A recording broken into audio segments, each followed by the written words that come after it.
be on my limit, not to compromise. And you can tell me if I mean it, looking in my eyes. Cause I've been waiting for my moment to strike. So come close, let me show you what it's like. Yeah, you can try to stand in my path, but you're gonna regret it. I'll be the one who laughs last while I'm making my exit. Cause this is only for the strong of heart, not if you get it. And no matter what the outcome, you better accept it. I can cut like the sound, I can bury the pain. So don't doubt for a second, just get out of my way. You're standing still, I'm not letting you go. So take this as a lesson, cause it's all that we know. Will the whole world know your name? When we dance with destiny. I've been there and I've seen it. I'm never gonna stop believing. You'll find your flame. Oh, we can save the day, not die.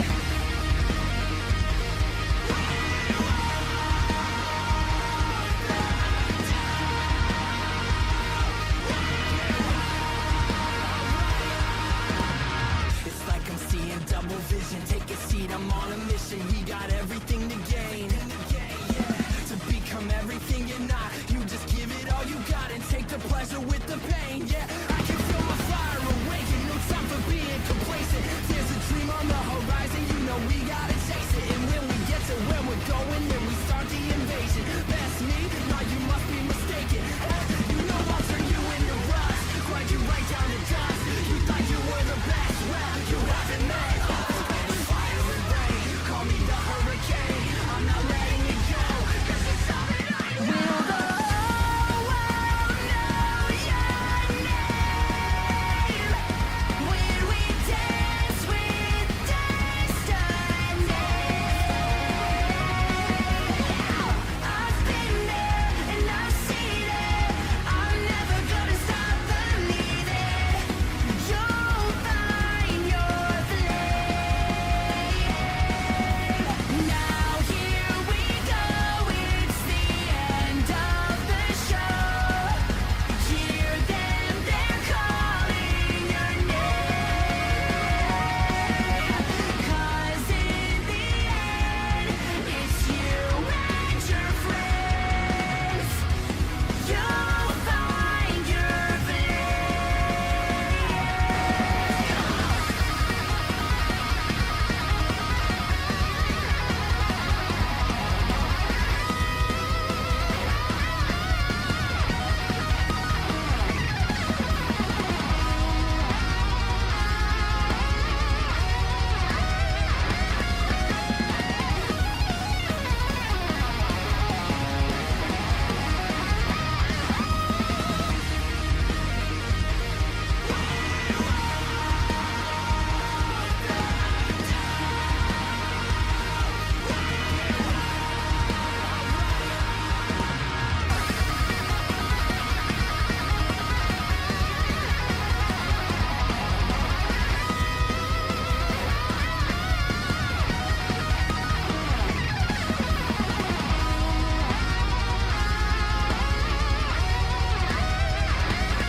Now here we go, it's the end of the show.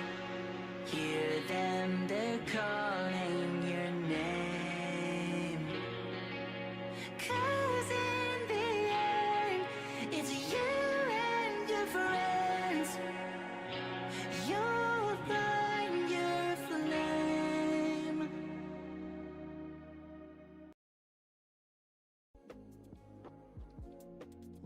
What's going on, chat? Just give me 1 second and then we'll get started.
All right. Happy Tuesday, everybody. Today is Tuesday, right? Yep. All right. Happy Tuesday. Welcome in, gang. For some reason, I'm struggling to pull up the stream, so please hold. I can't see chat yet. Let me lower the music a bit. Yeah. Is that good? Is that good? Can you guys hear me good? I think that should be good. Alright, is the stream working? Okay, the stream is up. I still can't see chat. Hold on. I don't know why this happens every time. Like, if I don't have the stream page preloaded ahead of time, which I just did, but I had to change it to make the chat members only. So now it's still loading chat. Okay, there we go. All right. What is going on, everybody? Welcome in. Testing.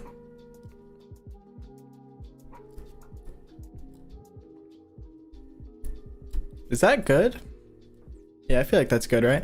I got a new webcam. If you guys were here for like the last stream, I told you that I felt like my webcam was dying. Like the bottom right side of the camera was like burning out or something. It seems like it's good now, or this one's good now. This is my first time streaming with it. So actually the last video was recorded. Yeah, it's a lot higher quality. It's the Elgato 4K camera.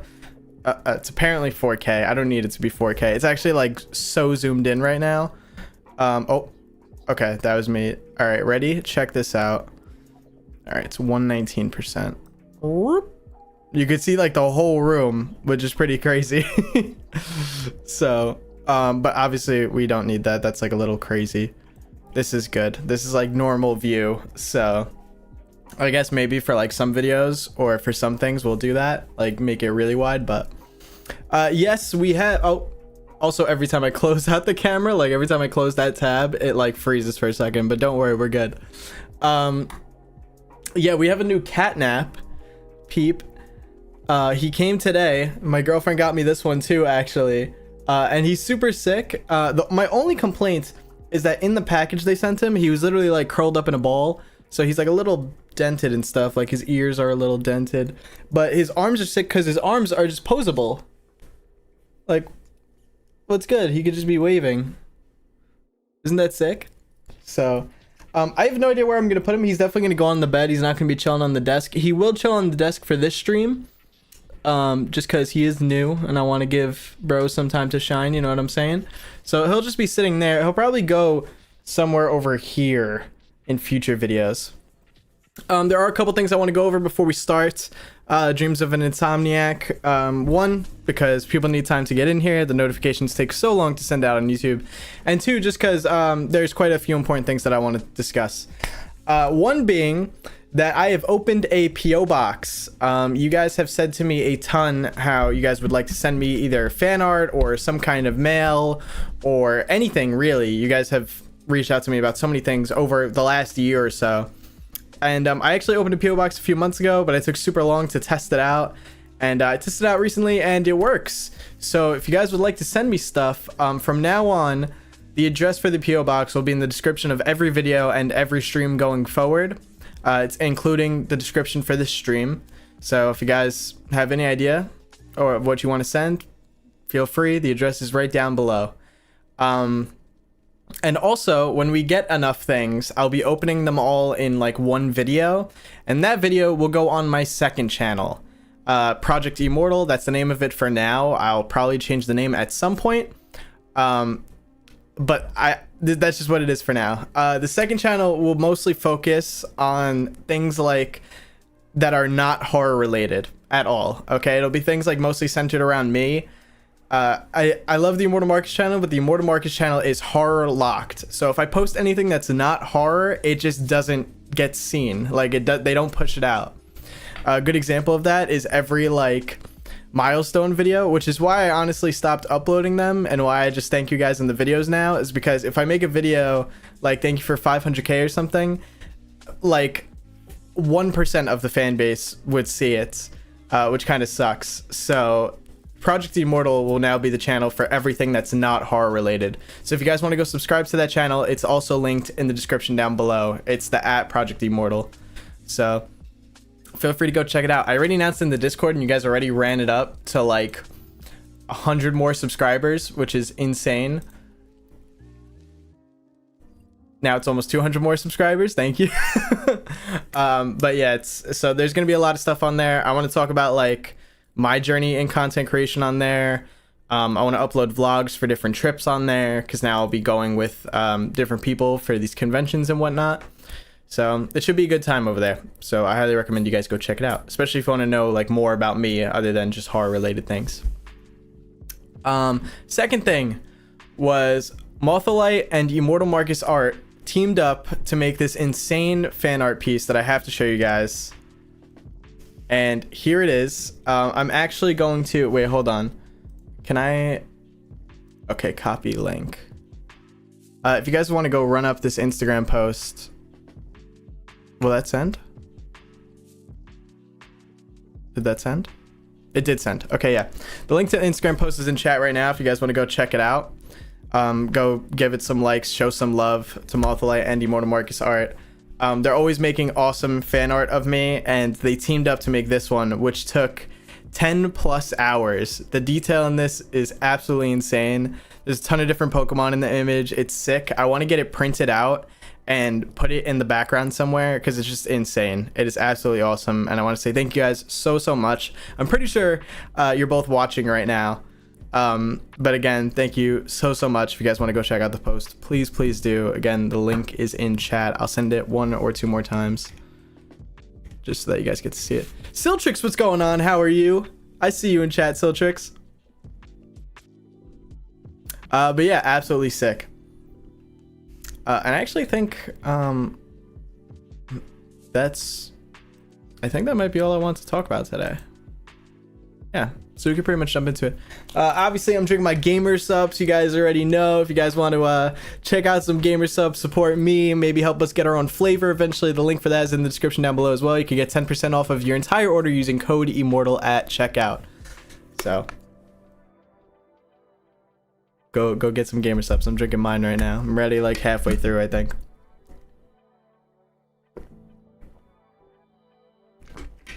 Okay. Now, let's get serious. We got a lot to run through today. This analog horror is by Pastra, who is, I would say, very known in like the horror community here on YouTube. And Pastra makes a ton of awesome and incredible videos. I highly recommend you go check out Pastras Channel. The link is in the description down below for it as well. Pastra's made videos on so many different topics, ranging from FNAF stuff to I believe Poppy Playtime as well. Yes, Poppy Playtime. A ton of different horror things, and they're always great. I've watched quite a few of them in the past. And Pastra has also made their own analog horror series, which in my last YouTube community post, a ton of you guys recommended Dreams of an Insomniac. So today we're going to go through the whole thing. Try to analyze it, try to see, you know, what it's all about. Again, I am walking in totally blind. I literally read the description for one of the videos and I watched like 5 seconds of another one just so that I could have something for the thumbnail because I didn't want to spoil myself. And another cool thing is I found out that I believe some of the music in this is made by Lyra Horrors, who, if you guys don't remember Lyra Horrors helped make, or was the maker of Radar, which is another analog horror short that we covered on the channel in the past. So we're just going to jump right in. I will say, I want to give a couple thank yous just because there is some incredible stuff going on here in the chat right now. Tobias, thank you so much for the 20 gifted memberships. That is absolutely nuts. I'm gonna try to, oh my god, you guys did so many super chats and stuff already. My goodness. Brooke, thank you for becoming a member. Cork, thank you for becoming a member again. Tobias, thank you for becoming a member again. Do you want to sit? Thank you for becoming a member again. Abby, thank you for becoming a member again. My Gmail, that's such an interesting way of spelling it. Thank you for becoming a member. Bendy the God, Byro Pyro, thank both of you for becoming a member. Marcus Sheeran, thank you for the $2. Let's go 2 catnaps. Yes, we got 2 catnaps now. I hope they make a weird dog day one. I would definitely get a dog day and hang him up on the wall like he is in the game. That'd be sick. Shadowpunk, thank you for the 5. Tis me again. I hope you're having a good week, Marcus. I am Shadowpunk. Thank you so much. I appreciate that. Hollois, thank you for becoming a member. Abby, thank you for the 5. Academic update ended with a 3.75 GPA and 4.65 weighted. God dang. Good job, Abby. Very, very proud of you. Very, very proud of you. Great job. Cosmic, thank you for becoming a member again. Velocity, thank you for becoming a member. Is that the Zabuza sword on your wall? Yes, Zabuza's sword is at the top on the wall. It's not real. It's plastic, sadly. But also, my Elden Ring sword comes in a few weeks, which I'll definitely be opening that on stream because the amount of money I spent on that, it needs to be shown off. And I'm super, super excited for that. It's literally getting shipped on a boat as we speak. System Error, thank you for the $2. Hey, Marcus, can you look up Me Gustas 2? If that's a horror series, I will look it up, but we're going to look it up later. Vi, thank you so much for the $2. Marcus, I'm under your floorboards. Thank you. I'll try to throw a snack down there or something to feed you. Appreciate that. Penelope's Playground, thank you for coming to member. Marcus Sheeran, thank you for the $2. Make new catnap holds gamer subs cup.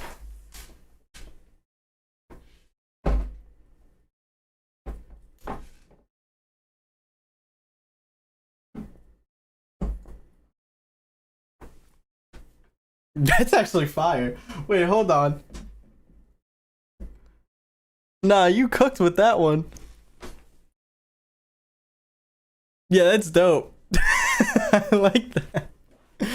Nice, Marcus Sheeran. Nice. Very, very nice. Oh my god. You guys are going bananas right now. Okay, we're gonna have to stop it at some point, but I'm gonna try to get through as many as I possibly can. Nikki Smith, thank you for the 5. I have like no money right now, but this is my first live stream I've been in for a while. Also, when did super chats have character limits? They do have character limits? I didn't even know that. Nikki Smith, though, thank you so much. I really, really, really appreciate your super chat. Thank you.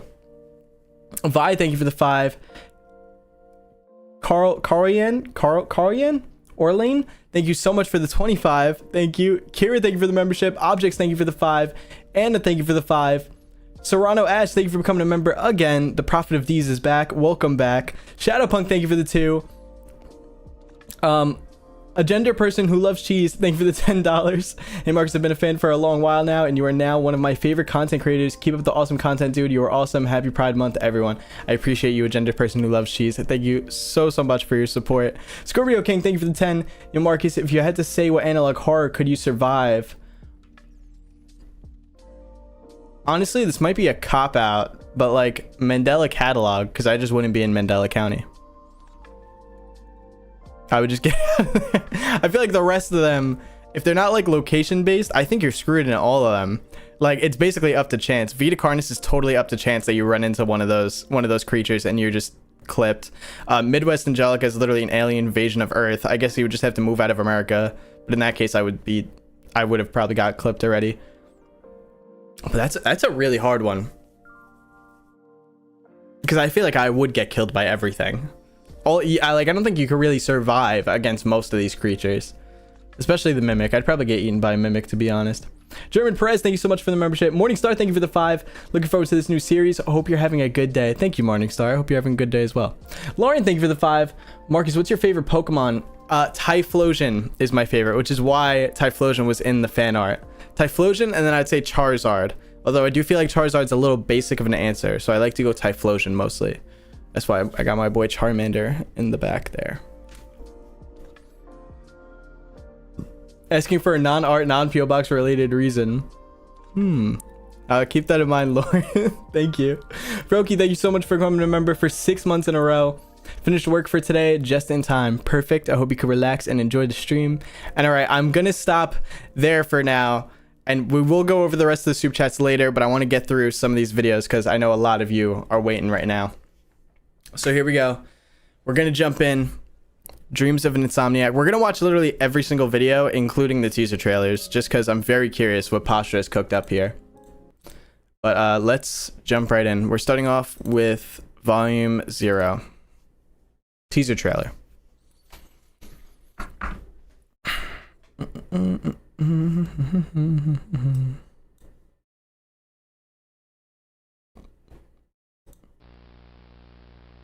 As Halloween draws near, ECPD representatives would like to remind all Eastridge County residents of the mandated curfew.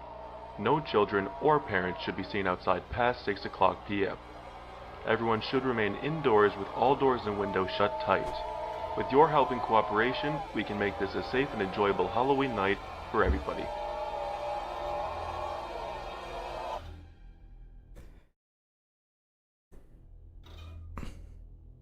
That's a good teaser. Coming this Halloween, don't worry chat, you don't have to wait. That Halloween that's being referred to was a while ago. Obviously if you could tell, there's a little bit of a face back here. 6 p.m. curfew is kind of crazy. That's a really early curfew. I feel like usually like 8 o'clock. You know, I mean, I feel like all curfews suck. But 6 p.m., that's really early. That is very, very early.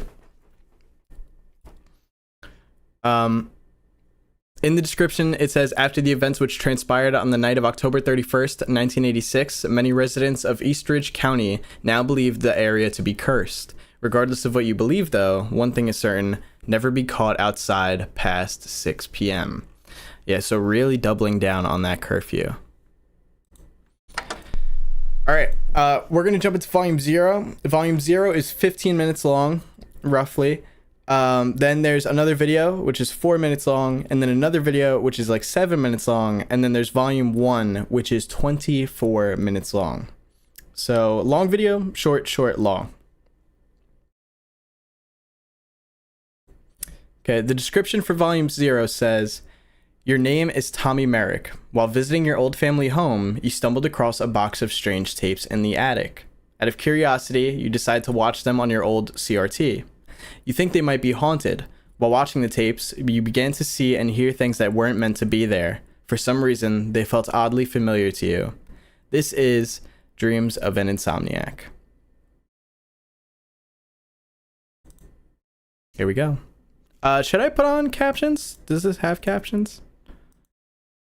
Only auto-generated, so I think I'm gonna keep them off.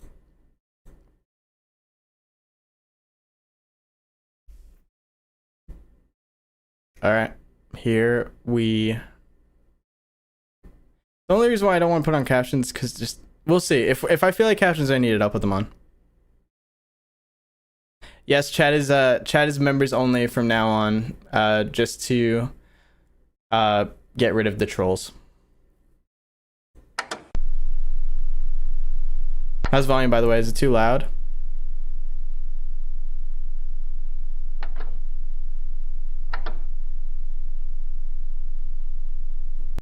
Does that seem good? I know it's just static right now. Okay, cool. Your name is Tommy Merrick.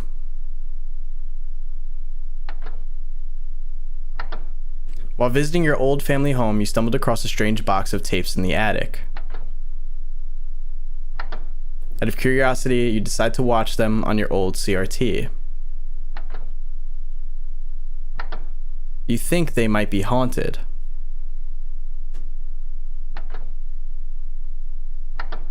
While watching the tapes, you began to see and hear things that weren't meant to be there. For some reason, they felt oddly familiar to you. Dreams of an Insomniac, Volume 0. I was doing so good there reading. I was doing so good. Haunted Halloween PSA. By the way, perfect timing on the text there. Bizarre break-in leaves civilians confused. County were left baffled today at the news of a supposed break-in that happened in the early hours of the morning. The break-in occurred at the local Halloween retail store, Grimzo's, with the culprit of this break-in having stolen one thing, and one thing only. Yeah, so I got to the store early this morning and I see, of course, the door is smashed to a lot of pieces. Obviously, I checked inside and all the shelves are everywhere.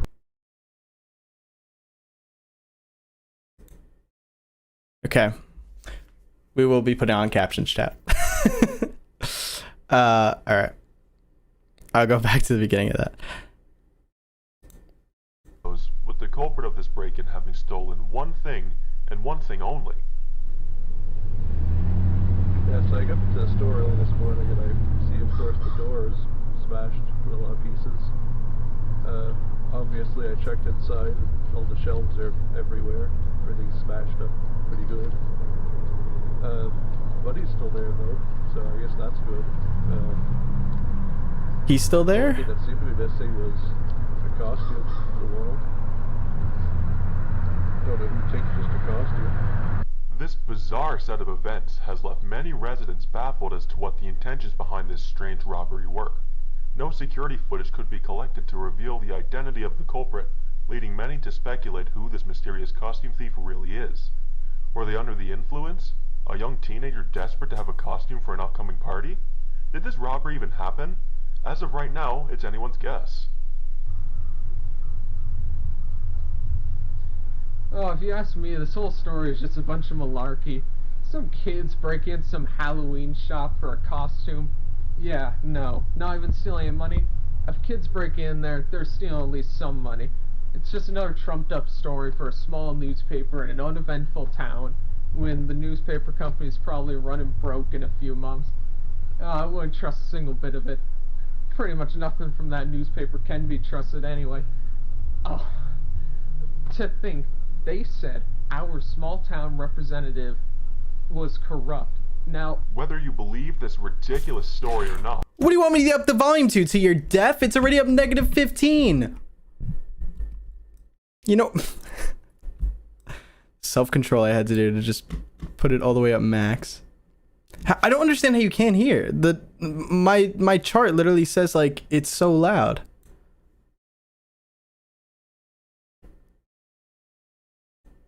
one thing is certain.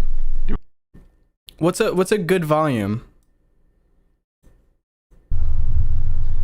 oh, if you ask me, this whole story is just a bunch of malarkey. Some kids break in some Halloween shop for a costume. Yeah, no, not even stealing any money. If kids break in there, they're stealing at least some money. It's just another trumped up story for a small newspaper in an uneventful. That's good.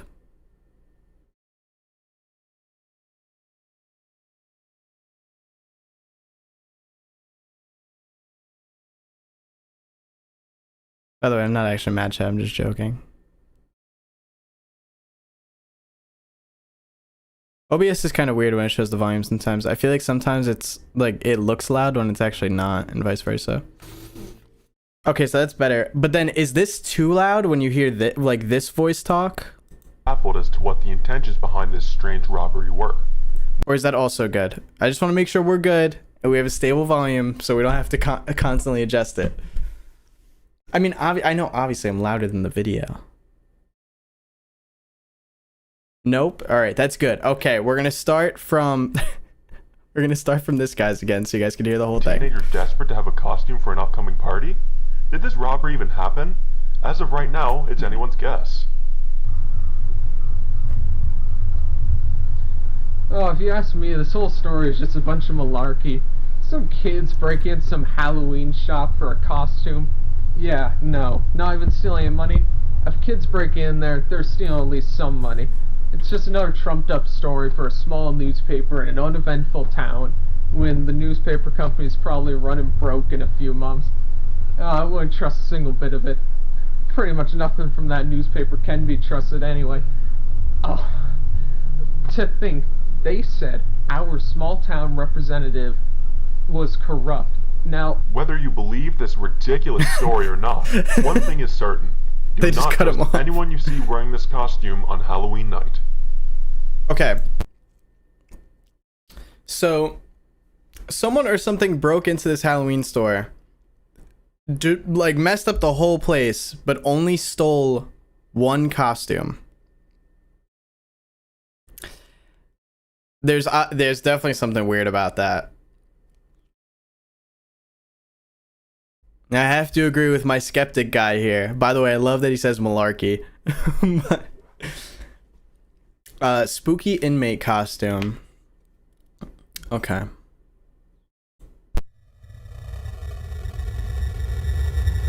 Eastridge County has been left in a state of panic and disarray this Halloween night after the disappearances of 6 young children in the area. The disappearances began at 6 o'clock sharp with reports telling me that they continued through the night until finally coming to a stop exactly 1 hour later. It all just happened so fast, you know? 1 minute, we're having a regular Halloween night, everyone's trick-or-treating like normal, and next thing you know, here comes a mother around the corner who's looking for her kid. So we're all trying to help her out, you know, we're looking up and down the streets for where this kid went, we don't think anything of it. And then another mother comes over, and she has the same problem, and then another, and next thing you know, everyone starts to panic, the police are getting involved, nobody knows what's going on, nobody knows where these kids went, and nobody knows who did it. The names of the missing children are as follows: Jason McDonald, John Thompson, Ashley Wright, William Lewis, Norman Harris, and Sam Wilson. Police have spent the better part of the night searching for both these children as well as the culprit behind this heinous crime. While no one in the local area has been suspected yet, an eyewitness report described the culprit as wearing an orange, striped costume with horns, a tail, and a black mask depicting bright yellow eyes and teeth. It's advised that all residents of Eastridge County avoid anyone seen outside who fits this description. What a terrifying image, As well as too. this, an officer on duty tonight had this to say regarding the matter. It breaks my heart to hear the horrible tragedy which has come over our town tonight. I promise, not only as an officer on duty, but as a father myself, that these children will be found and the culprit behind these horrible kidnappings will be brought to justice. Ooh. As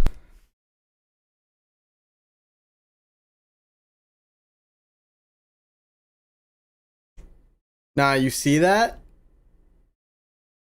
When the image fades away, there's still like another face under it.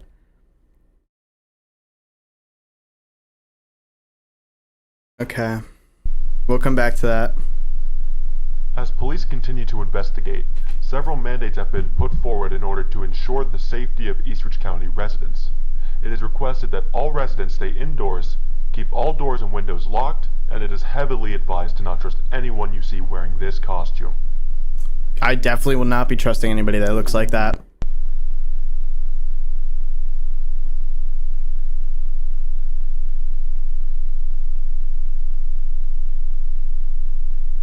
Eastridge County Police.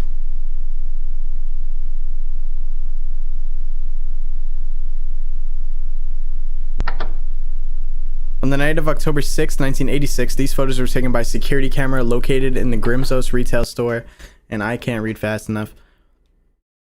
On the night of October 6, 1986, these photos were taken by a security camera located in the Grimsos retail store at exactly 6 a.m.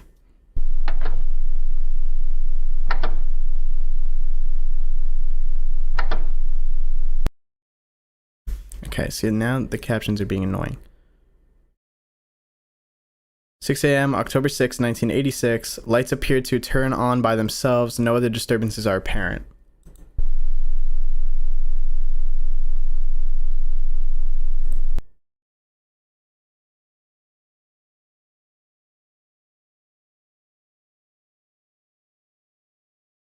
Yeah, it's saying foreign laughter that's when the captions are wrong, which is why YouTube captions are both good and terrible sometimes.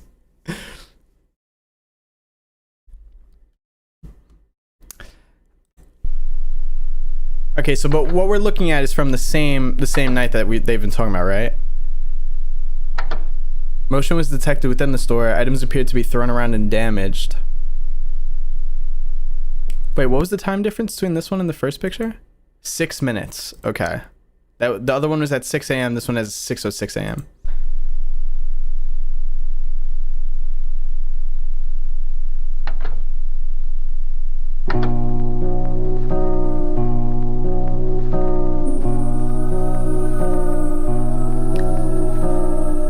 First contact.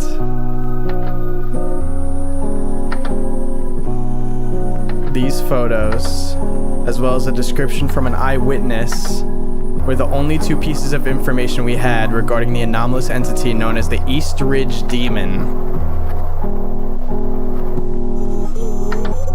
Until today.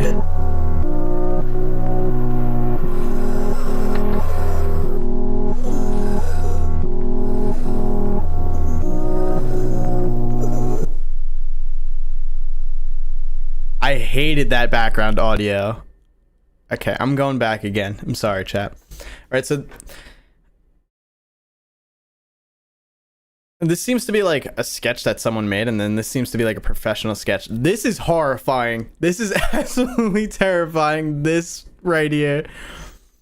Oh my god. That eye being just like a little bit above makes it so much more creepier. So just to be sure, this is like literally the same costume that they were talking about, right? That was taken. What time are we at? 6:36. Is that the same costume? Yeah, right?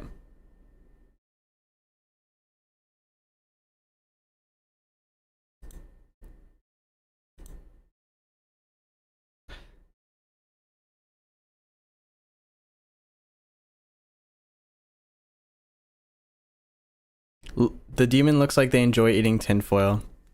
They might. I don't want to judge. All right, but let's continue. I'm gonna go back again, and we're gonna go through the whole thing again. Officer Kruger. After multiple years of extensive mental and physical therapy, Officer Kruger, a surviving victim of the demon, was finally able to inform detectives of the events that transpired on the night he came face to face with this dangerous creature. With the information he provided, we now have a better understanding of the capabilities of this threat and how our personnel can combat it. Okay. Firstly, the creature appears to be capable of causing both visual and auditory hallucinations to those that are within close proximity to it. This makes it incredibly difficult to locate and contain the creature. As a precaution against this, all ECPD personnel must operate alongside a fellow officer at all times. Okay, makes sense. At any point, attempt to locate your nearest fellow officer as quickly as possible. Do not let the demon fool you. Grab a hold of the nearest object you can to discern your surroundings. If you see or hear someone you know nearby, it is not them. Once you have located a fellow officer, vacate the area until the effects of these hallucinations begin to fade away. Secondly,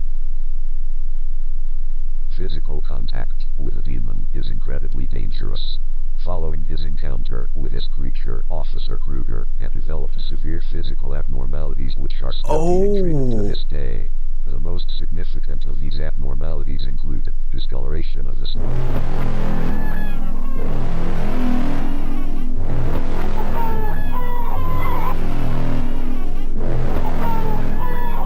tightening of skin, the fusing of bone and flesh,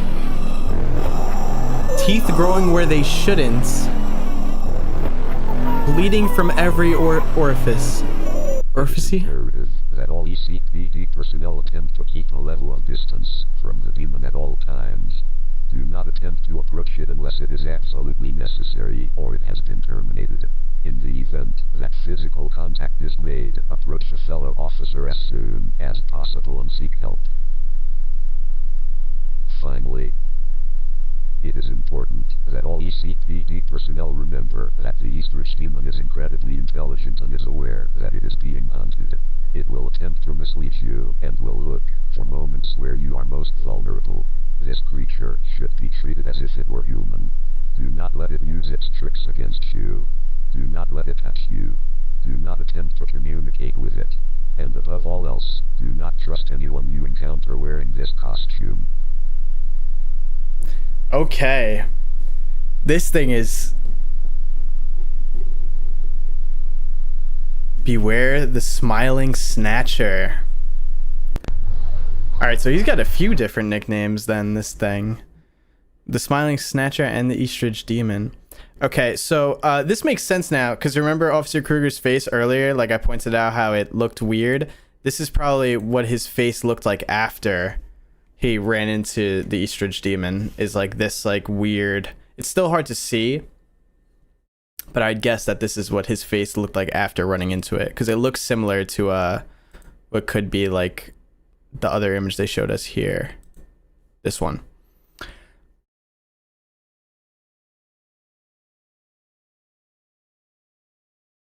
No, the art style here is very, very nice. Very, very nice. I love it a lot. This definitely feels like its own, very much its own analog horror series with the way it's styled, with even just the colors being used and everything. It very much feels like its own, which I like a lot. Art style and everything. Okay, so just to go through what this thing does. It's apparently capable of causing hallucinations when you're close by. So as a precaution, you have to operate alongside another officer, which makes sense. That's a good precaution. So I guess if one of you starts hallucinating, then the other could be like helping you out a bit. Take note of your surroundings. Do not trust anyone you see if you believe yourself to be hallucinating. So I guess you can hallucinate other people.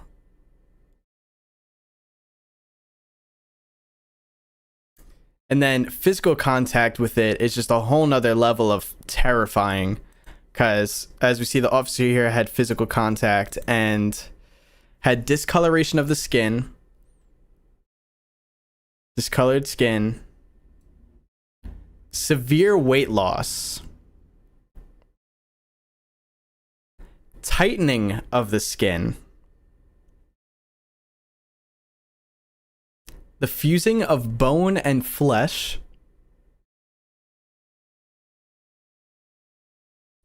Teeth growing where they're not supposed to, or where they shouldn't. That is... This image right here is super uncomfortable.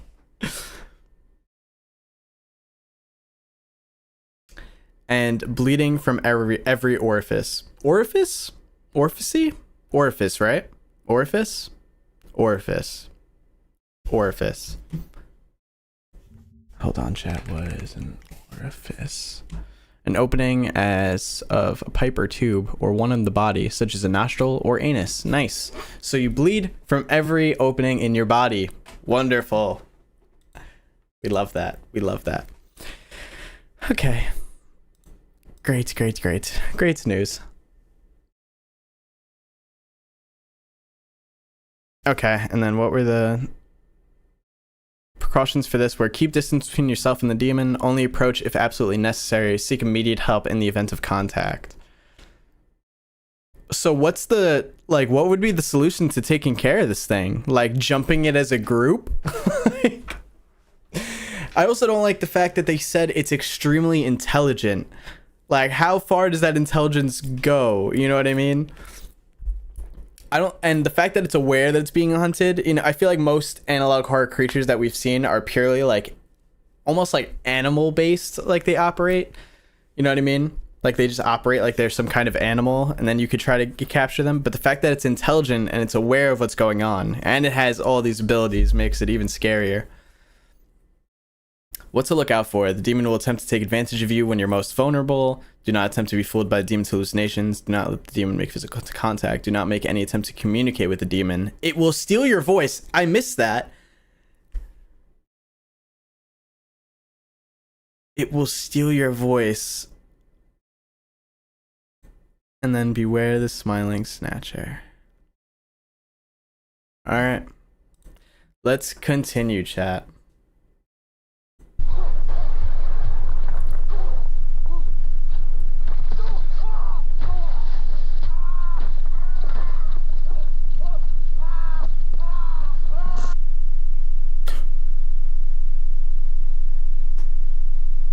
Am I tripping, or was there a face like faded in there just now? EAS emergency alert system. There is a face there.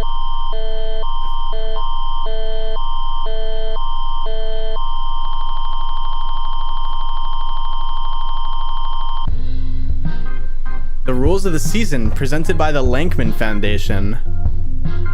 As Halloween night begins to set in, all residents of Eastridge County should be reminded that the Smiling Snatcher is out tonight. This monster is very real, and threatens the safety of all Eastridge County residents. But don't worry, so long as these 5 simple rules are followed, you have nothing to worry about. Rule number 1. Remember the curfew. No trick-or-treaters should be outside past 6 o'clock p.m. That is when the Smiling Snatcher comes out to play. Rule number 2.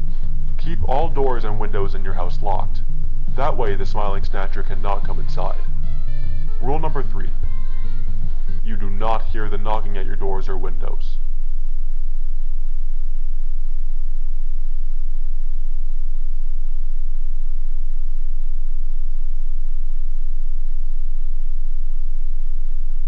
Rule number 4.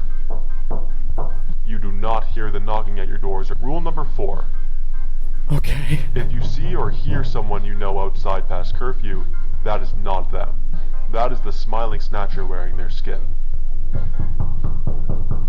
And finally, the most important rule of all. Rule number 5. Do not trust anyone you see wearing this costume. Wait, it wears skin too?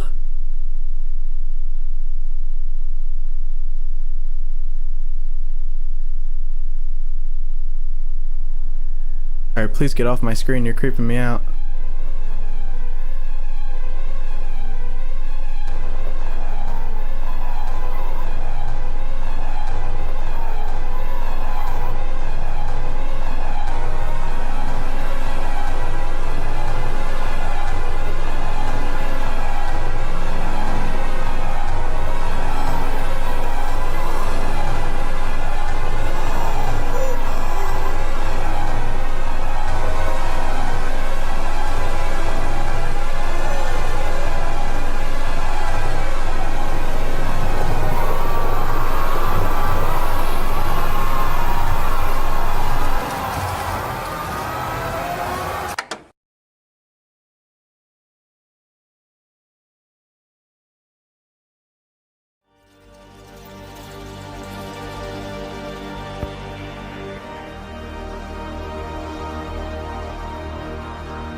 Is that actually the end?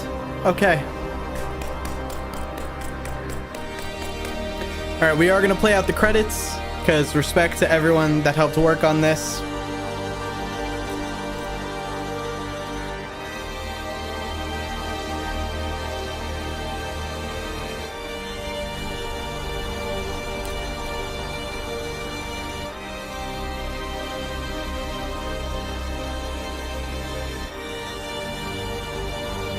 Hey, a lot of notable names in there.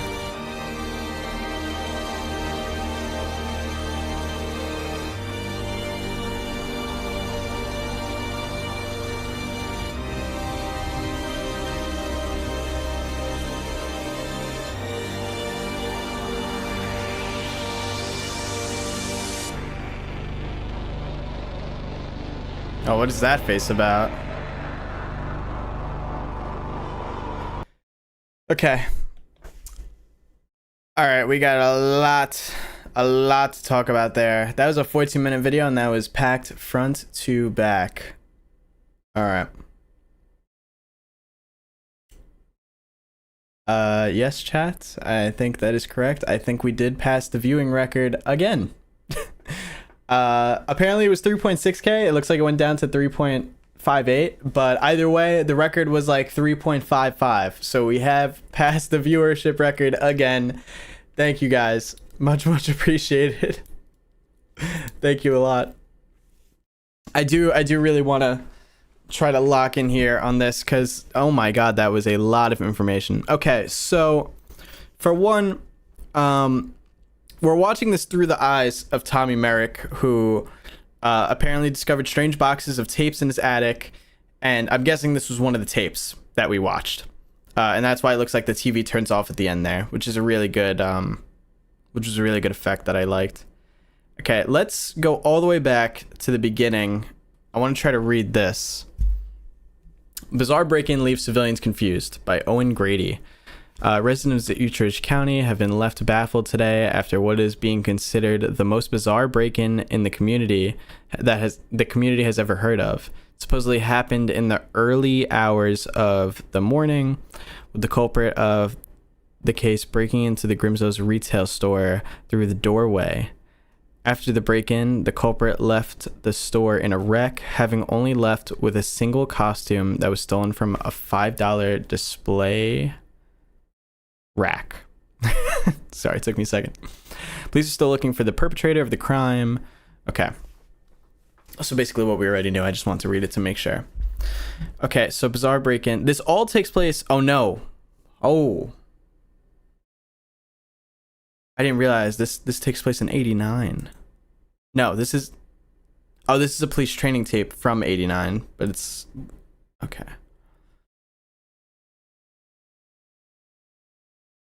I'm trying to fully understand our timeline here. Let me grab the book, chat.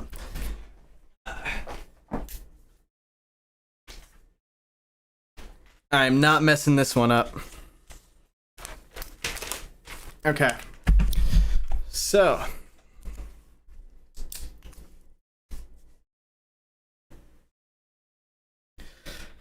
We have the Book of Wonders, aka the book with like 10,000 pages of analog horror notes.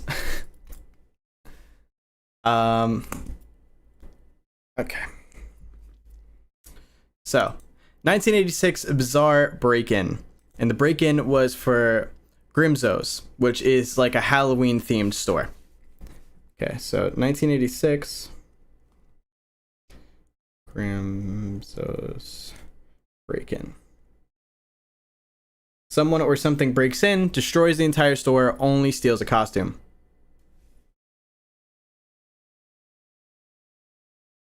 Which is incredibly odd on its own.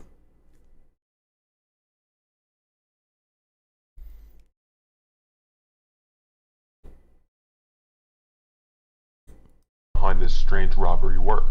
No security footage could be collected to reveal the identity of the culprit, leading many to speculate who this mysterious costume thief really is. Were they under the influence? A young teenager desperate to have a costume for an upcoming party?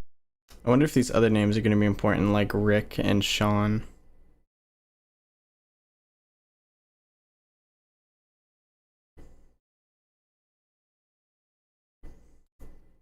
Then, wait, what? Do we have a specific day?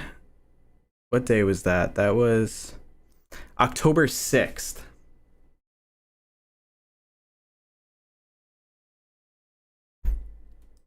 Then on Halloween, Eastridge County has been left in a state of panic and disarray this Halloween night after the disappearances of 6 young children in the area.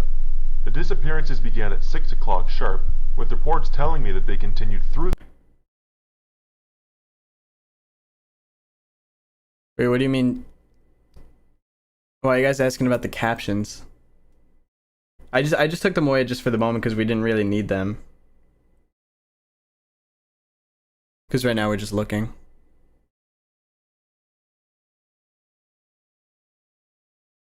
Yeah, I'm thinking we want to keep the kids' names in minds too. I'm just trying to establish like a good timeline of events here. To a stop exactly 1 hour later. Eastridge County has been left in a state of panic and disarray this Halloween night after the disappearances of 6 young children in the area. The disappearances began at 6 o'clock sharp, with reports telling me that they continued through the night until finally coming to a stop exactly 1 hour later. It all just happened so fast, you know? 1 minute we're having a regular Halloween night, everyone's trick-or-treating like normal. Okay, we're gonna write down the names. Sorry, chat, just give me a second and then I'll try to explain everything. Follows.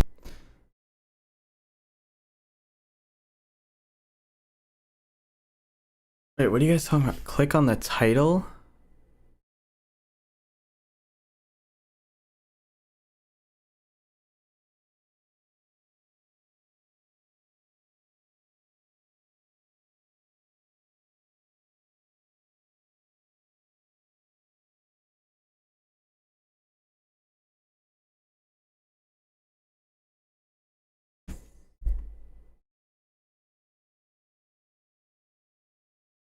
Oh, okay, sorry. Yeah, if you... Okay, alright. I thought you guys were talking to me, chat. I was so confused. Scorpio King, to become a member, go in the description under the stream. So it's literally like right under the title, under my name, there's like the description. It says like how many people are watching. It says Pastras Channel with the link to Pastras Channel. under there, there's also a link where it says become a member here, and you want to click that link.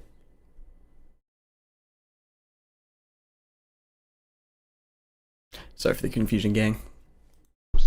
Jason McDonald. Okay.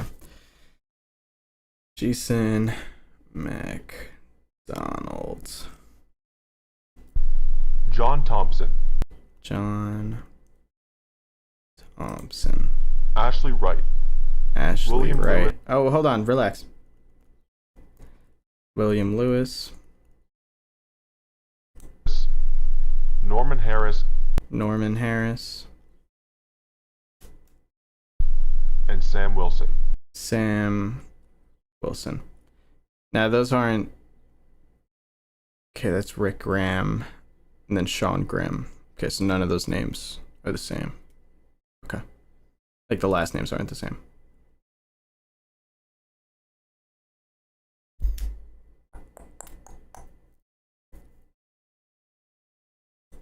We got Officer Kruger here.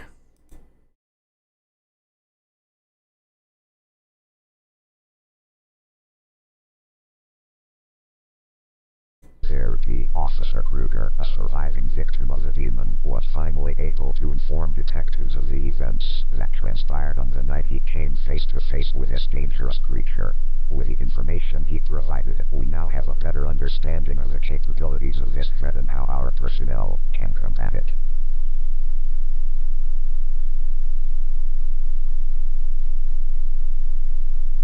Firstly, Okay.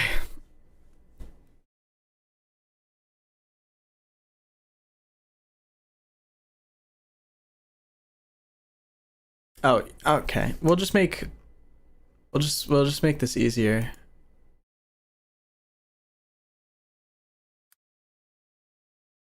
That link in chat right now is to become a member.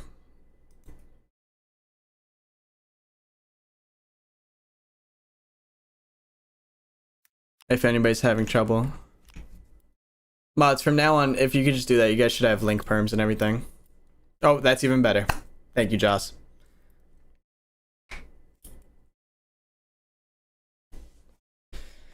Okay, there's so much information in this video. I want to make sure I don't miss anything for future tapes. Okay, so, can give you hallucinations. So, he's the Eastridge Demon, or...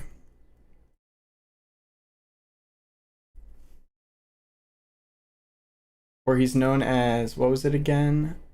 The Smiling Snatcher.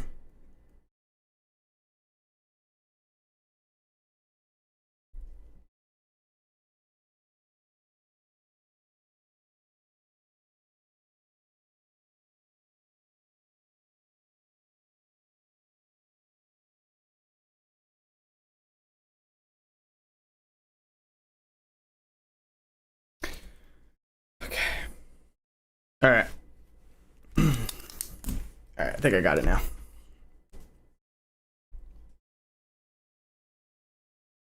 Marcus Sheen, you heard a camera click in your room? That is definitely concerning, and I would investigate that.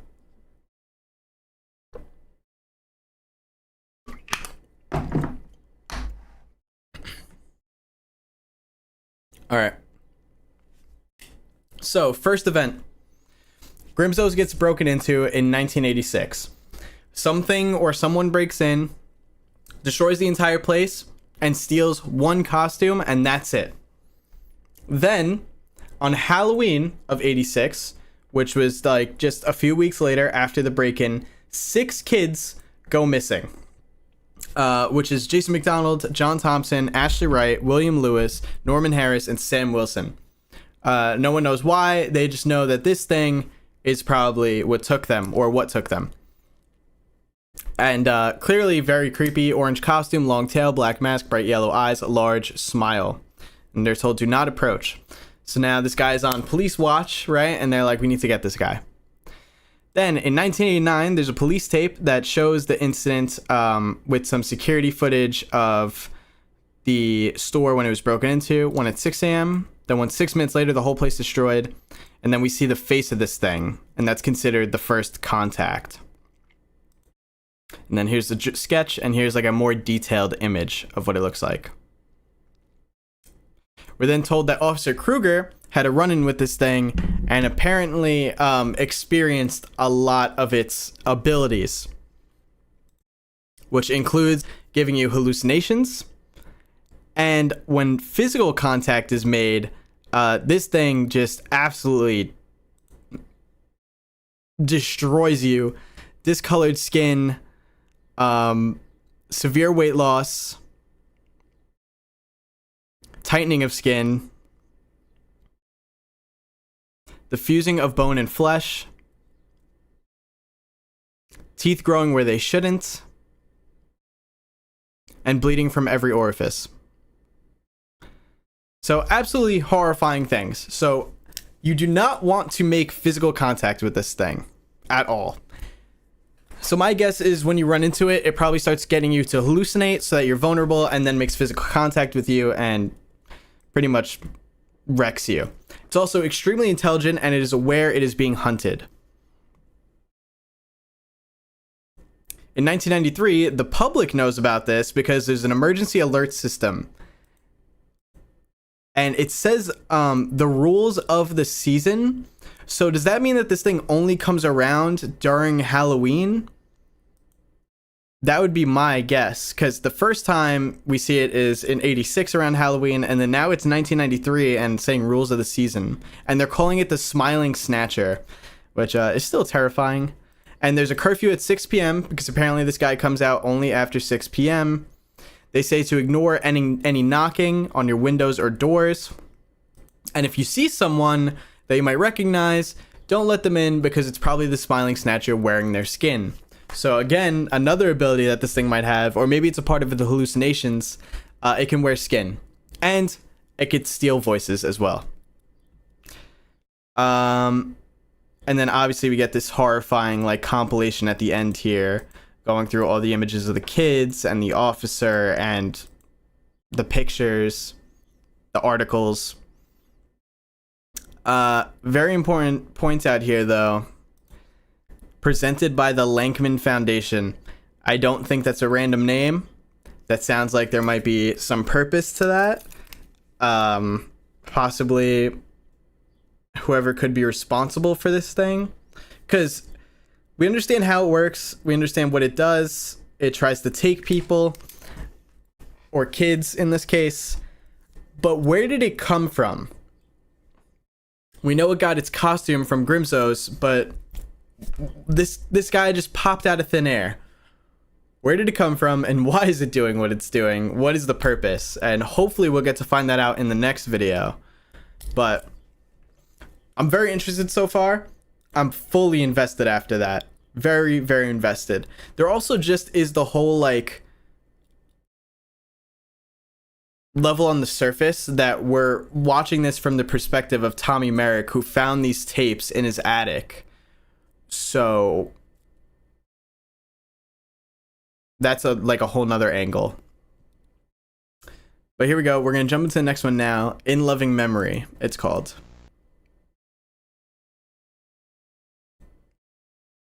The description for this one says, after viewing the first tape you found in the attic, you found yourself too afraid to put another in your VCR. Trying to forget about what you saw, you went to bed that night to try and get some much needed rest. But those things you witnessed, those things you heard, they kept you up. The curiosity began to eat away at you, so you went to your CRT late into the night, and despite your fear, you put in another tape. So here we go, this is the second tape.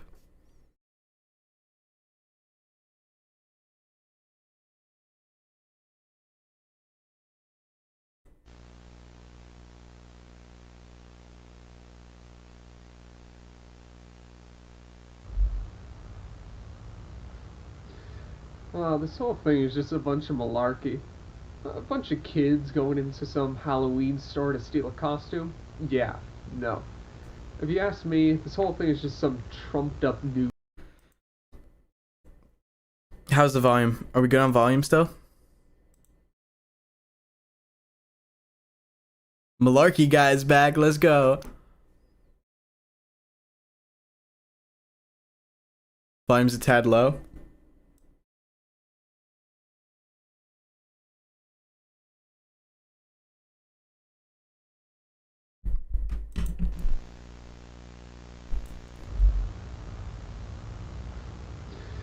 Well, this whole thing is just a bunch of malarkey. A bunch of kids going into some Halloween store to steal a costume? Yeah, no. If you ask me, this whole thing is just some trumped up news story for some small town. Alright, cut, come on. You think anyone's gonna believe this? We're trying to make a news story here, man. Come on. What do you mean we're running out of time? Fine, we'll use one of the older cuts.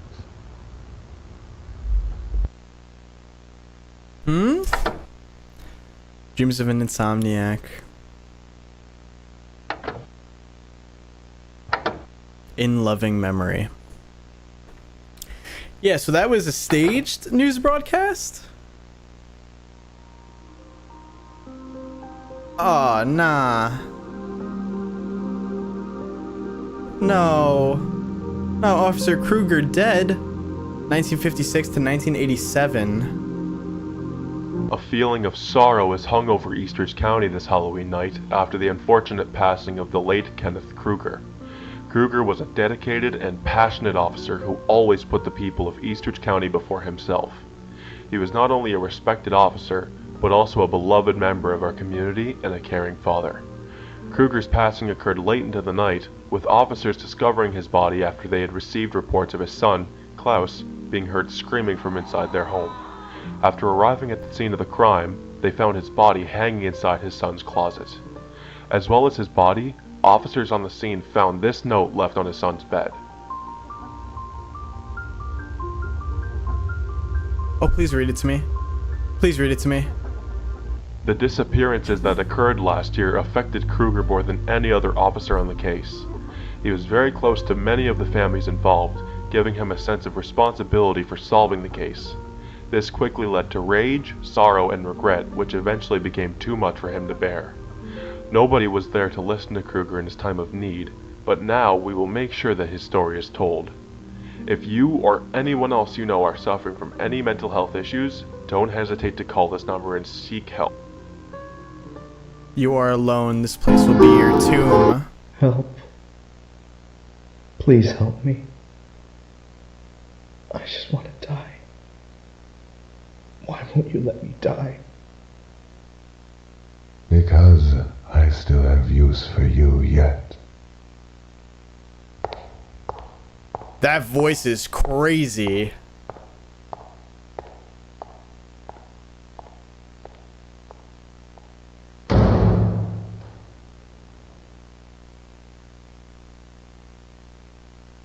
Wait, that's it?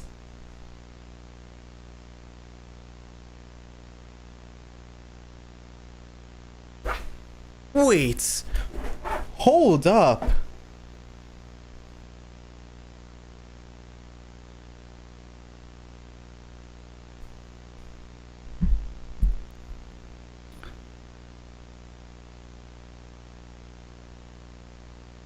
We're gonna let the credits play out.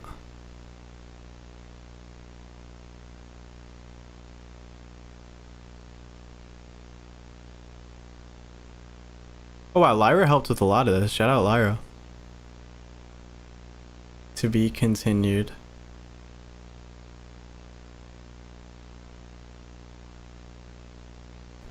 Okay, now hold up. We gotta go back. There's a few things wrong. Okay, first of all, the news broadcast at the beginning of the last one is like staged. At least what's being said is staged. But what would be the purpose of that? Why would they stage this guy saying like he thinks it's a bunch of malarkey? Oh, I think he said that. Hold on. All right, now I gotta go back. Wait. I'm pretty sure he said like that they made it up, right? That he thinks they made it up. Halloween shop for a costume? Yeah, no. Not even stealing money. If kids break in there, they're stealing at least some money. It's just another trumped up story for a small newspaper in an uneventful town when the newspaper company's probably running broke in a few months. Okay. So he's saying that the story is made up to just like boost the newspaper a bit. So basically trying to cover it up almost.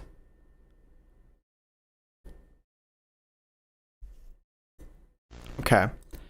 No, I almost went to the next video. All right. So, but then we find out that Kenneth Kruger died, which there's so many red flags here to begin with. Okay, so apparently he died in 87, which is a year after the Grimsos break-in, or a year after this creature appeared. Okay, and hold on, we get this letter. Wait, let's listen again. Also a beloved member of our community and a caring father. Kruger's passing occurred late into the night, with officers discovering his body after they had received reports of his son, Klaus, being heard screaming from inside their home. After arriving at the scene of the crime, they found his body hanging inside his son's closet. Okay. Now,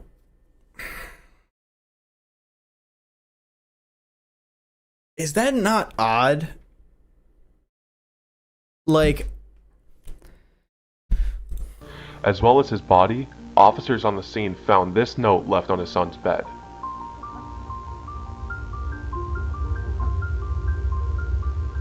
no, I need to read this note. Wait, what's with the... This is way too hard for me to read, right?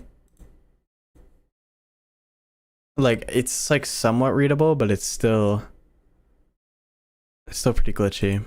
The disappearances that occurred last year affected Kruger more than any other officer on the case. He was very close to many of the families involved, giving him a sense of responsibility for solving the case. This quickly led to rage, sorrow, and regret, which eventually became too much for him to bear. Nobody was there to listen to Kruger in his time of need, but now we will make sure that his story is told. If you... So they're saying that Kruger ended himself because like he was overwhelmed by this case and the fact that these kids were missing and he was so closely connected to the families.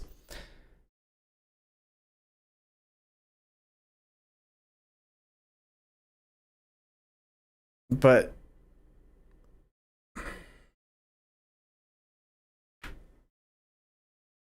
it definitely just sounds weird to begin with. Or anyone else you know are suffering from any mental health issues, don't hesitate to call this number and seek help. Help. I wonder what's up with the eyes. But then we know that that whole thing is a bunch of malarkey. There's no way that that's legit, because here we have Kenneth Kruger speaking, and apparently he does survive up until 1996.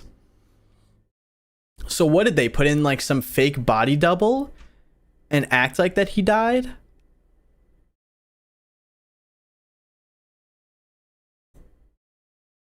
'87, but instead it's 96. So he survives almost another 10 years.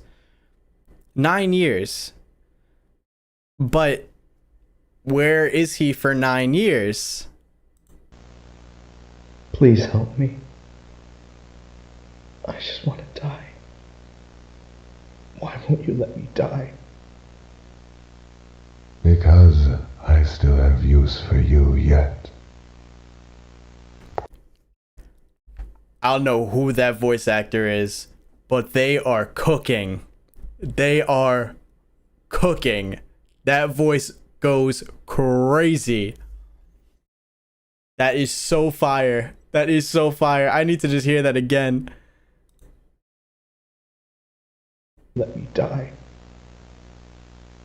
Because I still have use for you yet. Oh my god, dude. Damn. I could listen to that like 1,000 more times. It sounds so freaking awesome. Oh wow. Okay. I don't know. My guess is that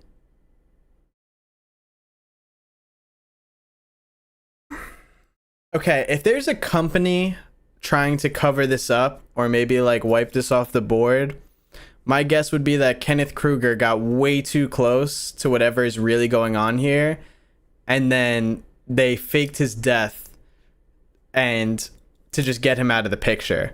They made it look like that he died to just get him out of the picture, get him out of the public eye, and then now they just have him somewhere and they're going to use him for something else. But that would make sense to me. like if there's some company behind all of these events that's going on. But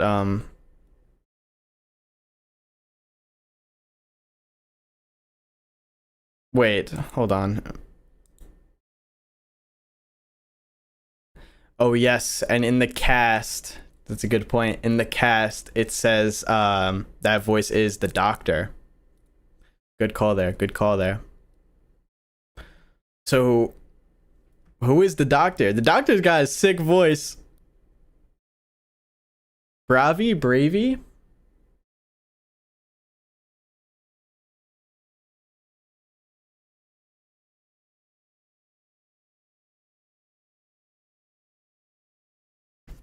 All right. Chat, I'm just gonna run to the bathroom. I'll be right back in like less than 60 seconds. If you guys want to go grab a snack or also go to the bathroom, I say you feel free to go now. We're at the halfway point, I would say. We watched volume 0 and then one of the short videos. Now we have another short video and then volume 1. So I will be right back.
Okay, chat, I'm back. Who timed me? Was that good? Was I good? Was I right?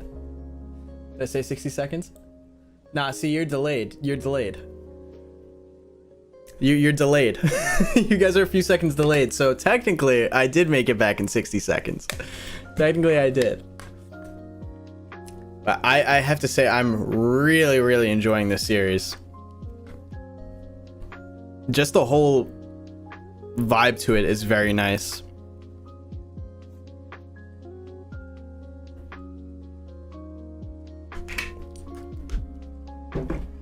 It just feels so different. In a good way, obviously.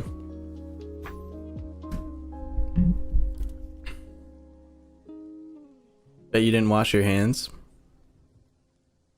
I promise I did. Okay. On to the next one. All right. This next one is called Family Photo Album. The description reads, looking through the collection of tapes once more, you find a set which seems out of place. They're kept in a separate box with the name Alex Williams crudely written on it. Okay, I can't read chat. I'm sorry. I'm losing my brain power already. Looking through the collection of tapes once more, you find a set which seems out of place. They're kept in a separate box with the name Alex Williams crudely written on it with what looks like to be a cheap black marker. Looking inside, you could see that all the tapes within are labeled as being part of a Foundation archive.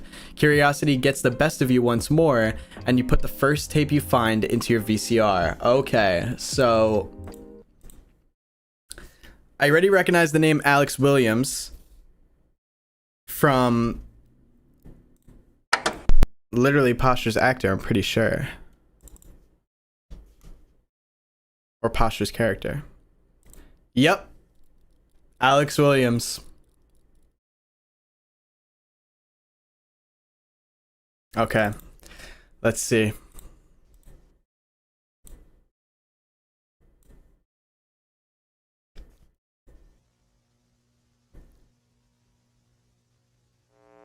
The viewing of this tape is meant only for the eyes of authorized Foundation personnel.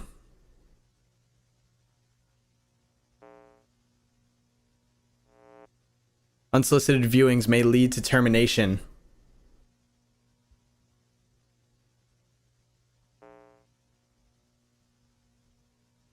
Wait, like, as in death? Dreams of an Insomniac.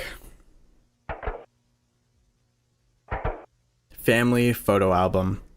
Lankmann Foundation? People who made that, like, PSA? On the night of January 6, 1987, the ECPD had received a phone call from a distressed man reporting that a YouTuber cannot read fast enough. On the night of January 6, 1987, the ECPD had received a phone call from a distressed man reporting that something was trying to break into his home. Smiling Snatcher? Upon the dispatcher's arrival, he as well as anyone else who may have been living in the house were reported missing. The only evidence that could be found at the scene of the crime was their photo album, as well as a camcorder which seemingly contains footage of the events which transpired. I'm sorry, chat. Which transpired on that night.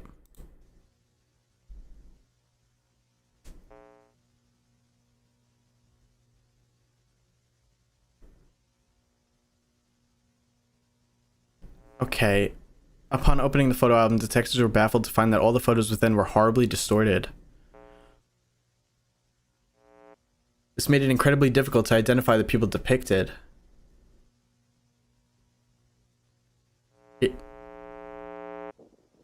January 6, 1987. Search number 6.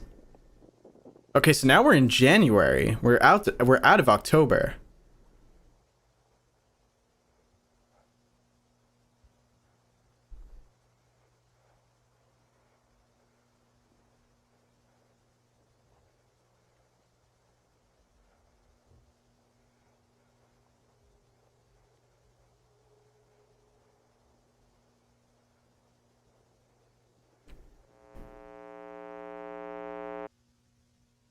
First night out. When detectives questioned neighboring residents about the identity of the family in the photos, none were able to provide any useful information. One resident went as far to say that no family has ever lived in that house. What?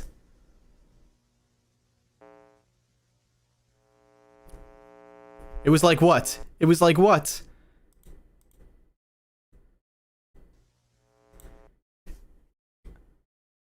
It was like they never existed.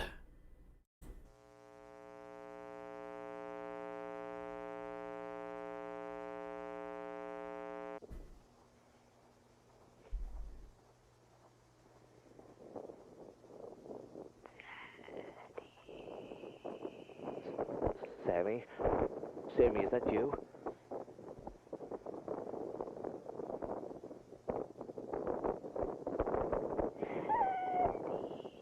I'm right here, Sammy. You're gonna have to help me though, honey. I can't find you.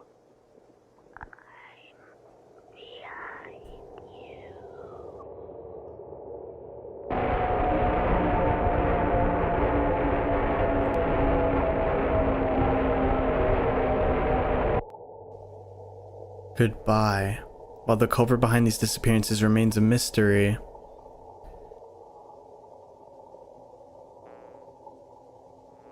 Several photos in the album, as well as the 911 call made that night, suggest that they may not be human.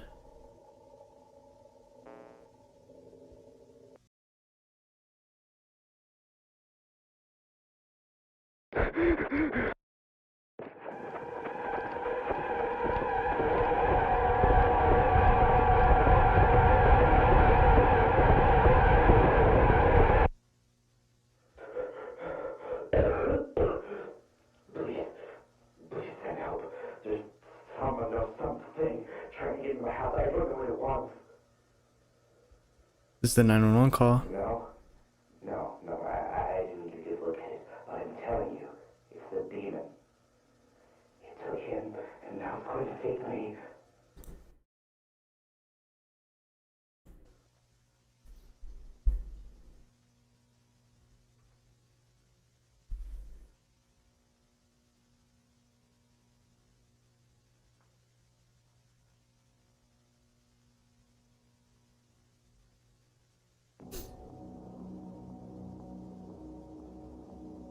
Why? Why do you keep using his face? Why are you doing this to me?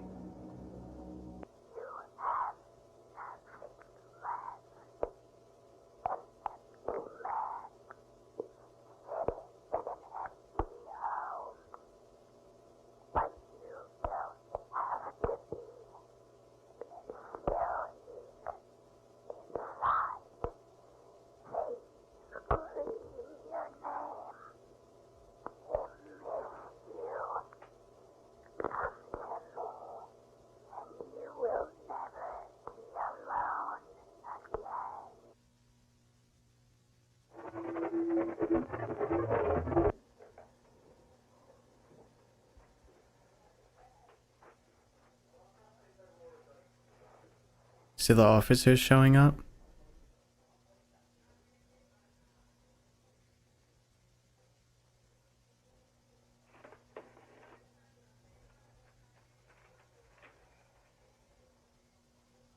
Hey, Chief.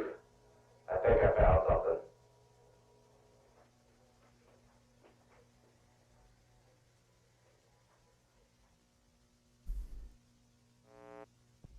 I love you. The only clear photo of the perpetrator.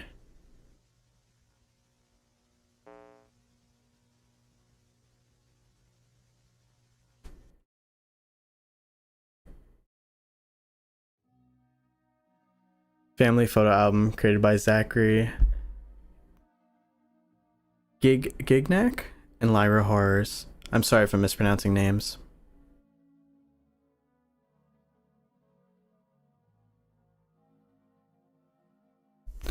Holy cooked.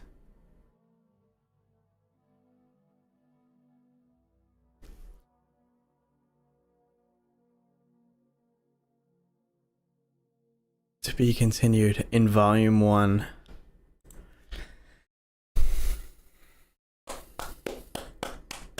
That deserves claps on its own. Even without context to the rest of the series, that is so good. That was so well done. All right, so I actually think I know what's going on here so far. So the father in the video January 6th, 1987, like this search video, the father says, when it says daddy, I'm right here, Sammy. The dad replies, I'm right here, Sammy. And one of the kids that went missing is Sam Wilson. Then later on,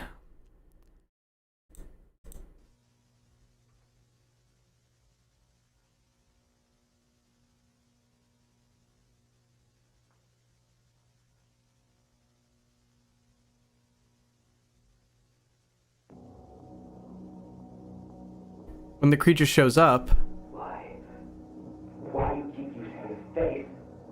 Why are you doing this to me?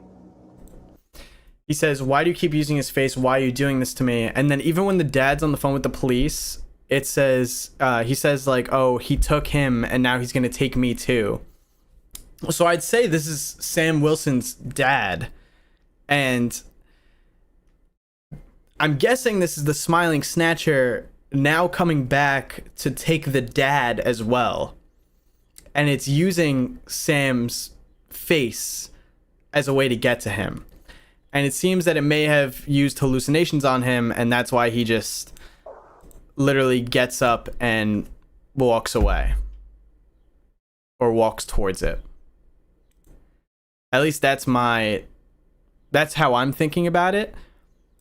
And just to like double confirm that this is a smiling snatcher, we get the photo of it under like a Halloween like ghost costume, and that was what they used as an example in the 1993 PSA when they were showing the smiling snatcher at the window.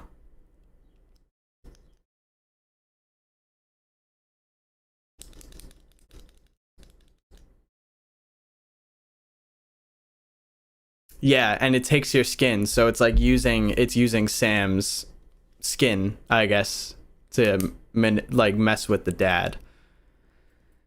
That was really well done. I liked that a lot. And even how it just cuts from like the smiling snatcher being there with the light, and then now the cops are here. Like, I think that's really good. What's also crazy though is the fact that it how deep does this thing work? Because it messed with the family photos, right? It somehow distorted all the family photos, and then all the neighbors have like no recollection of this family even existing. Is that the smiling snatcher doing that? Or is that this foundation that's trying to cover things up, you know, paying people off or doing things to them?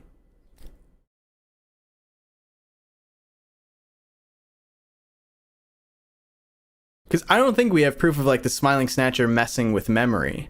But also we're straight up seeing that it's messing with family photos here too.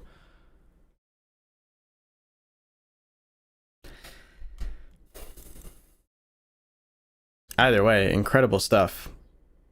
Incredible stuff. And this is in the Alex Williams set of tapes too. And Alex Williams was there in the location the night where Sam Wilson went missing.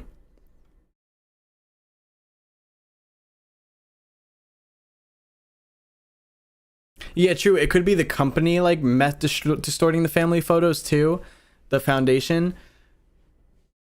Because I don't think we have proof of the creature like actually messing with physical objects. That's a good point.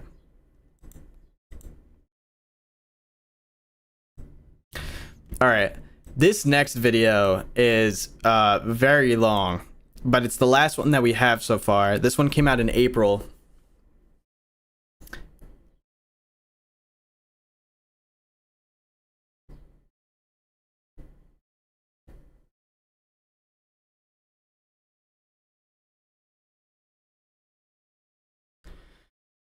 Okay.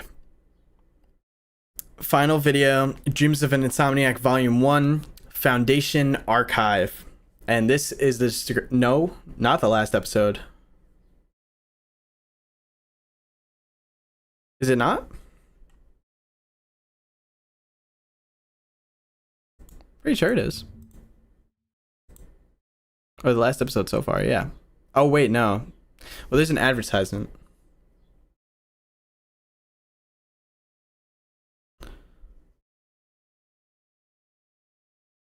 We can check that out after too. Alright, the description for this one says, after watching the collection of tapes, you knew what you had to do. Late that night, you left your home, hitching a ride with a taxi and making your way towards the place you saw in the tapes. You didn't know what to expect when you arrived there. For all you knew, it may not even be around anymore. The thought of what you might see there terrified you. You filled with a new purpose, you marched toward it regardless. Your driver dropped you off far from your destination, not wanting anything to do. Your driver dropped you off far from your destination, not wanting anything to do with where you were told him you were going. And so you walked. For hours, you walked along a path of dirt and gravel, passing through a part of the county that felt like a ghost town. It had been so long since you stepped foot here, yet everything felt so familiar. The moon loomed high overhead when you finally arrived at your destination, the Lankmann's Asylum.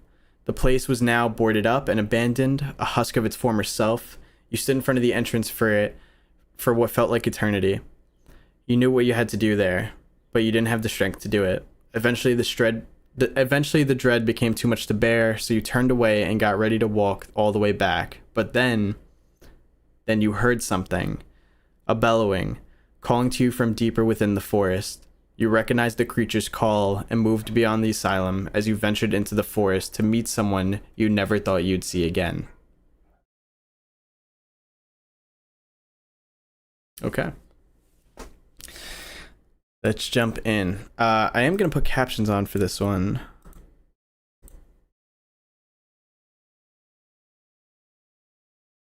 All right. Again, this one's very long. This one's 24 minutes. Here we go. Hopefully the volume's good.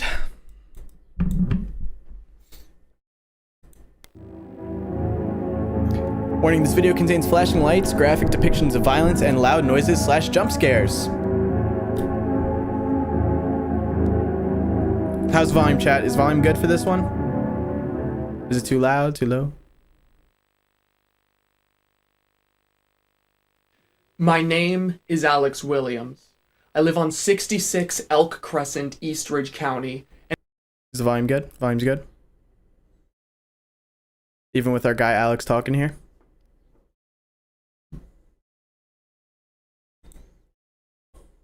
Okay. I'm seeing all good. Alright, here we go. I live on 66 Elk Crescent. Sorry. My name is Alex Williams. I live on 66 Elk Crescent, Eastridge County, and up until this point, I've worked for the Lankmann Foundation, a job which I have quickly come to regret. This is my story. Okay. Foundation Archive.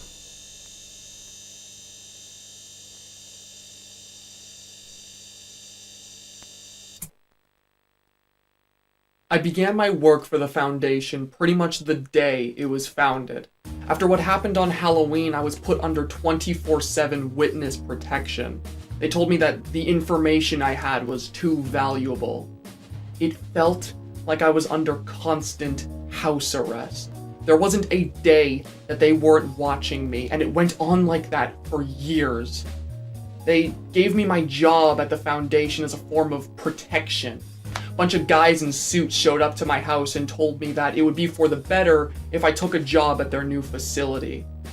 I didn't know much about them at the time. Nobody did, really. All they told me was that they were helping Veldigan victims, but even that felt vague.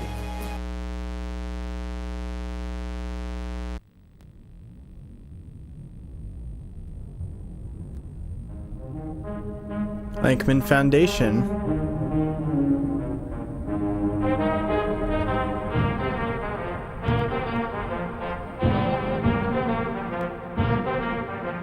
Hello. You don't know me, but I certainly know you. Allow me to introduce myself.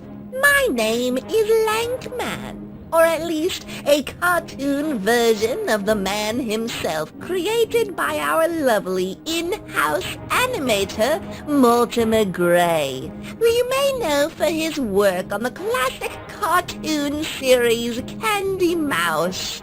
I come to you all today to announce the founding of the Lankmann Foundation, a new gateway into the future of Eastridge County. 4 years ago, I don't like this thing, guys. I don't like him. our lovely town was plagued by a species we have come to know as the Veldigan. These dangerous creatures have continued to threaten our residents, with there being seemingly no end to the dangers they pose. Until now, our lovely founder, Herbert Lankmann, created our foundation for the purpose of both containing this anomalous threat, as well as treating all those who have been affected by them. How does he plan to do this, you ask? Well, the answer is quite simple. Using the inheritance left behind by his father, Herbert Lankmann got to work renovating and reopening the old Lankmann's Asylum, repurposing it into a massive treatment center for all those who have fallen victim to the Veldigan. As well as this, he has been hard at work donating generous amounts to Eastridge County's police force, ensuring they can continue to do what they do best, protecting all of you. Here at the Lankmann Foundation, we know these last couple of years have been scary, but don't worry. Soon enough, this will all be a thing of the past. If you or anyone you may know have any questions regarding the foundation and what we do, do not hesitate to give us a call.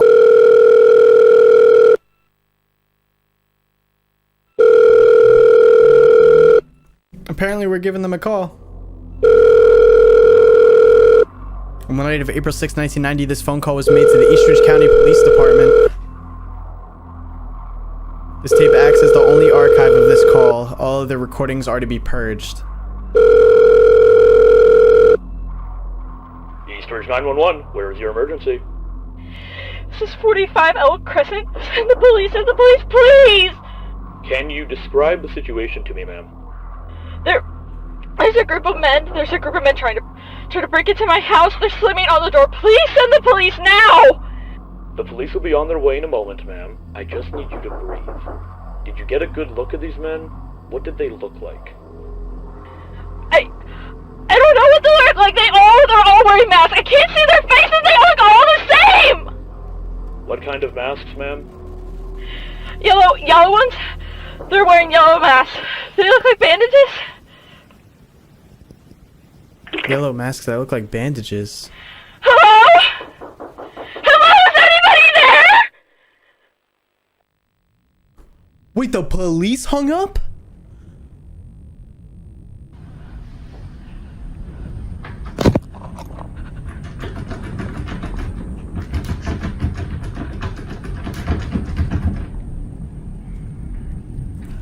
Wait, the audio's cutting?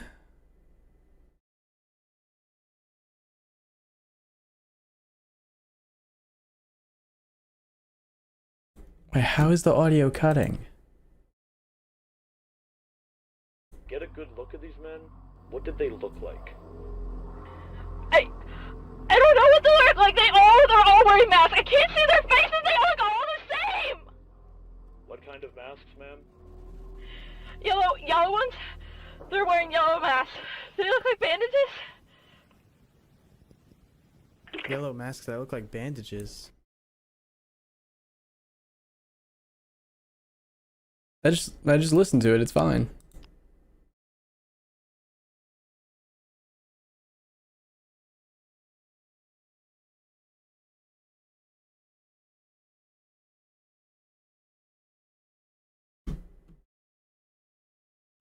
Do I have any mods here to confirm?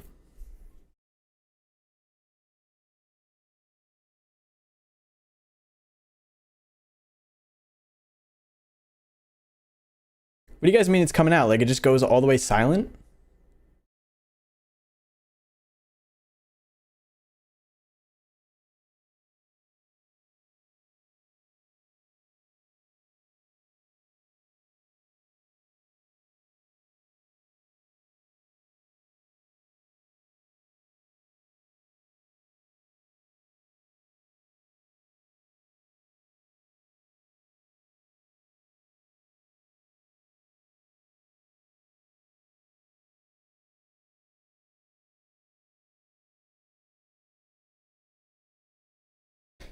Alright.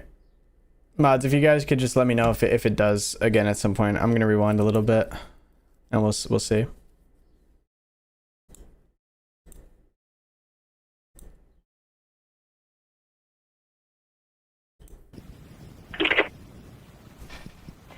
Hello? Hello? Is anybody there?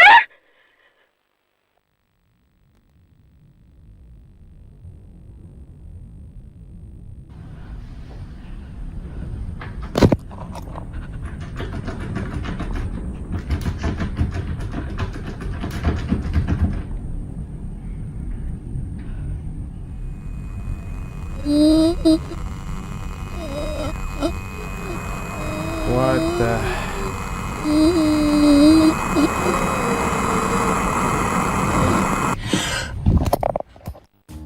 After I started working at the foundation, they immediately bombarded me and everyone else with all these different mandates and training tapes. Even for the most simple of jobs, there were rules for everything, and half the time they didn't even make sense.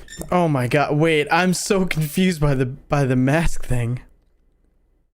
These look like goggles, no? Or am I overthinking that a little bit?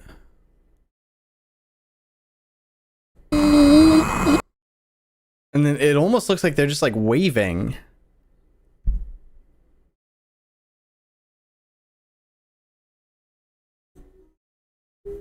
Interesting.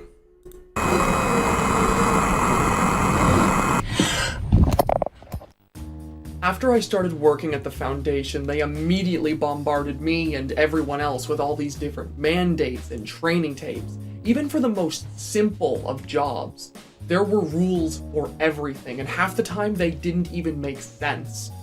Perhaps the strangest mandate they had us commit to, though, was to wear these goggles at all times. They said it was a preventative measure to avoid the effects of some kind of hallucinatory environment. None of us knew what that was or how it was even possible. All they told us was that it would make you see and hear things, and that it was apparently used to keep patients in line. Something about treatment through exposure. We never really knew for sure if it was working, but all the patients seemed to suffer from similar symptoms that were said to be a part of it. They were always scared of us, no matter how much we tried to help them, and they always complained about hearing some kind of horrible music somewhere in the facility. What got to me the most about it, though, was how normal everyone treated it. Something beyond our understanding was being used on these people, and nobody seemed bothered by it but me. They all just treated it like it wasn't even happening. Here in the Lankmann Asylum, it is imperative for all staff members to be aware of our state-of-the-art hallucinatory environment. Through this unique environment, we are able to keep all patients within our walls in line, as well as treat their conditions through exposure that no other location can provide. The amount of benefits this new technology can provide for the patients of our asylum is numerous, but you must remember that there are multiple precautions which have been put in place to ensure that you, our staff, do not suffer from the effects of our hallucinatory environment and can do your job correctly and safely. The first of these precautions should have been provided to you on your first day at the job, in the form of these specialized optical lenses. By wearing these red lenses, staff members will be able to see past the environment's effects, allowing for no mistakes to be made and a job well done. If at any point these lenses are to be removed, staff members will experience severe hallucinations which will make your work extremely difficult. The second of these precautions comes in the form of knowing what you should and should not be hearing when on the job. Although we have yet to develop a solution for auditory hallucinations, symptoms of them appear to follow a similar and predictable pattern. If you believe yourself to be hallucinating, ask yourself if you're hearing the voices of people that do not exist, distant music coming from an unknown location, Dr. Lankmann requesting your aid, or the knocking of doors which do not exist. If the answer to any of these questions is yes, then you are hallucinating and should treat those sounds as if they do not exist. Moving on from our patented hallucinatory experiment, we next must discuss the role of another very important part of our facility. It is imperative that all staff members avoid any form of contact with The caretakers were possibly the most disturbing part about working in that entire facility. They were these tall, bandaged staff members who were dressed in black from top to bottom. I don't even think I ever saw them outside of their uniform. We were always expressly told never to interact with them for any reason. Apparently their job was just that important. It was with them that I reached my breaking point when working at that damn place. I always saw them going into patients' rooms, taking them to places that I never got to see. I always wondered what they were doing, but I made sure to mind my own business. That is until late one night when I was working at the facility. They had just brought in a new patient, a woman who looked to be in about her 30s. She had no diagnosis, no sign of serious mental illness, and physically she was fine. None of us knew what she was doing there, but like we always did, we just ignored it and minded our own business. That night, though, she starts a ruckus. I think every person in the facility heard it when she started screaming. I was the first one to arrive when I saw what was happening. Is he talking about, maybe he's talking about the woman that made the 911 call and then got hung up on? That would make sense, right? If that's the same person. Of those caretakers dragging her out by her arms and legs while she's just kicking and screaming. I couldn't believe what I'd seen. I tried running in to stop them, but one of my coworkers stopped me, looked me in the eyes, and said, "It isn't worth it." I was in disbelief.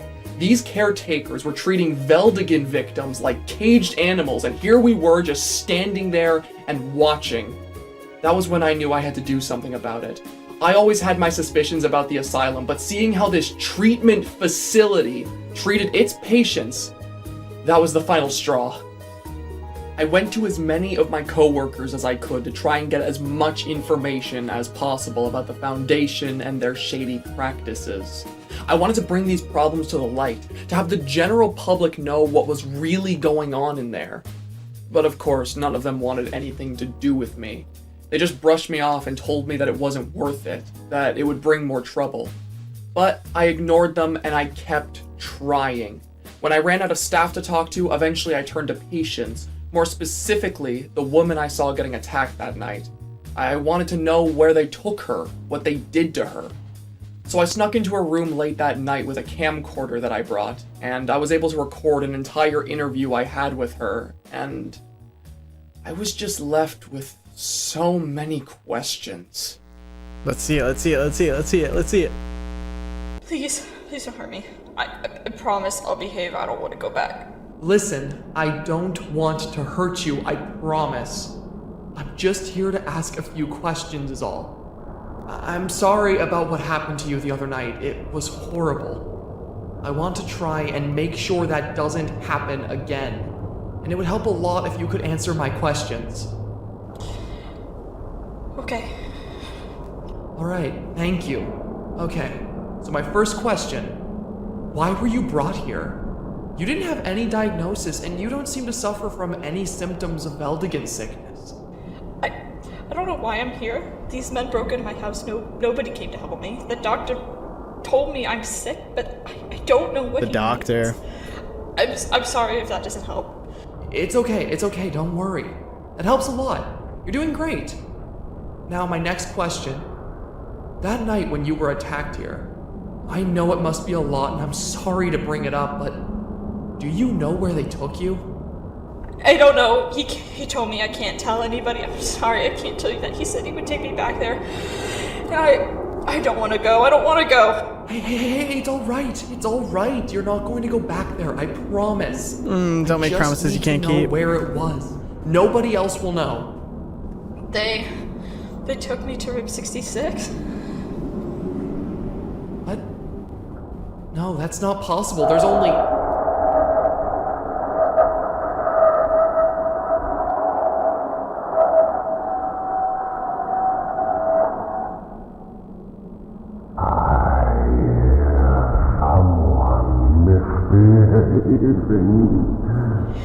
It's him! Just try. He's going to take me back now!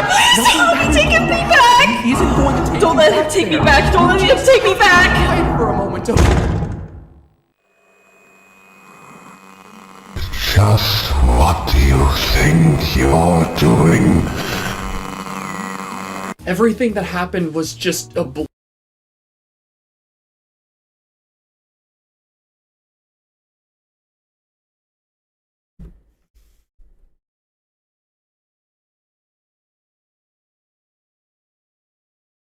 That voice goes so crazy.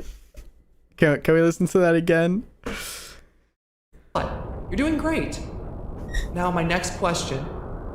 That night when you were attacked here, I know it must be a lot, and I'm sorry to bring it up, but do you know where they took you? I don't know. He told me I can't tell anybody. I'm sorry, I can't tell you that. He said he would take me back there. And I don't want to go. I don't want to go. Hey, it's all right. You're not going to go back there, I promise. I just need to know where it was. Nobody else will know. They took me to room 66. Did she say... She said room 66, right?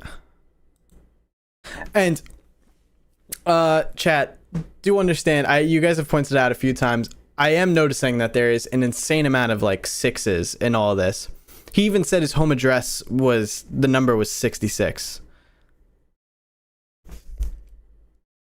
So, there's a lot of 66.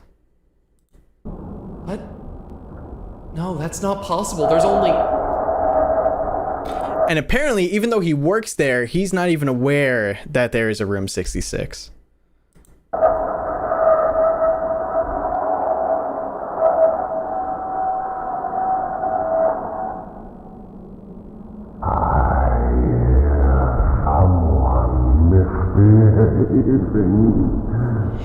It's him! try. He's going to take me back there. Please don't take me back. He isn't going to take Don't let him take me back. Don't let him take me back. Wait for a moment.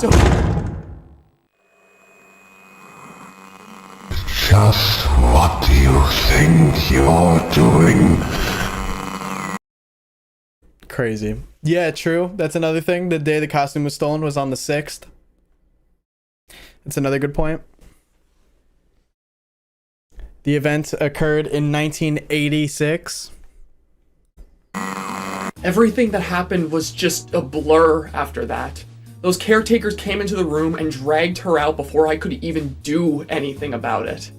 It was the last time I ever saw her. And then they just sent me back to work as if the whole thing never even happened. That in itself was odd, but it was what she said to me that stuck out to me the most. She told me that she was taken to a room 66, which didn't make any sense. The asylum was small, it was only built with 65 rooms in mind, so a 66th room shouldn't be possible. At first I thought maybe she was misremembering things, or she was just misspeaking. I mean, she was clearly stressed out, and the way she was taken there was violent, but that just didn't explain things for me. I still didn't know where the patients were being taken, and what if she was telling the truth? I tried to look for answers to that question for a while, and nothing came of it. Nothing until I started to watch through our old conversations. During one of my watch-throughs, I saw something off the corner of my eye. Something I had never seen until it was staring me right in the face. A camera. A camera located right in the corner of that room. The asylum didn't have cameras, at least not in the rooms of its patients. If I had known they were watching me the entire time, I never would have staged that interview, and somehow I didn't see it? Something wasn't adding up. I went back to the asylum after that and checked the rooms of several patients. No cameras. I thought that I was losing my mind. I thought for a moment that maybe I was just seeing things. But then I realized something. Maybe I was. Late one night when no one else was around, I tested something. Something I was afraid to. I removed those goggles they gave us. And when I opened my eyes, everything looked the exact fucking same. Everything started to make sense after that. Who knows what they could have been hiding that we just couldn't see? Cameras, people, rooms. Suddenly, room 66 was terrifyingly possible, and I was going to find it. Okay. I returned to the asylum.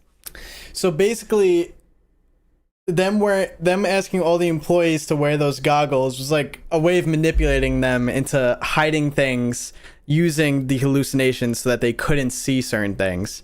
So I guess they wouldn't be able to see room 66 or so many other things. There could be so many things going on that they just literally can't see because they're wearing these specific glasses that are supposed to keep them safe. So that does make sense. And I guess it's not even, you can't even doubt that you would listen to that, especially if you're messing with, I believe they're called Veldigans? You know, that are like these insane creatures that do all these crazy things. Like if someone told me I'm working in that place and someone told me, yo, you gotta wear these glasses to keep yourself safe, I would be like, all right, cool. If we're messing with something that's beyond my understanding, no problem. So, well, they said that it's supposed to keep them safe from other hallucinations going on, but really those goggles could be a part of the hallucinations the whole time.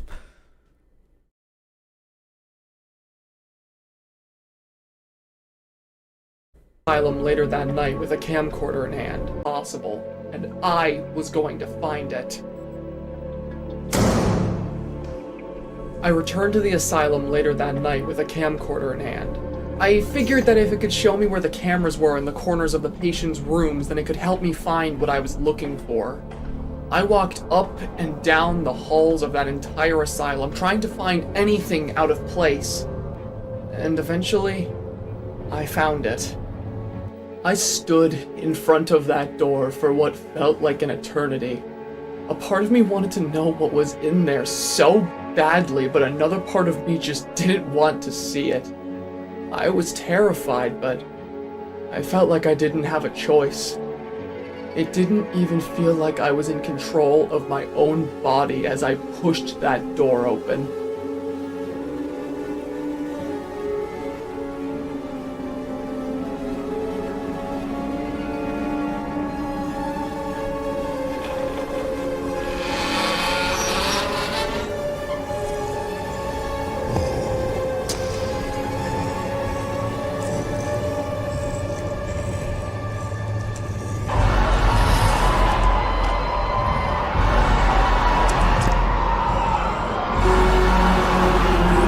Help me!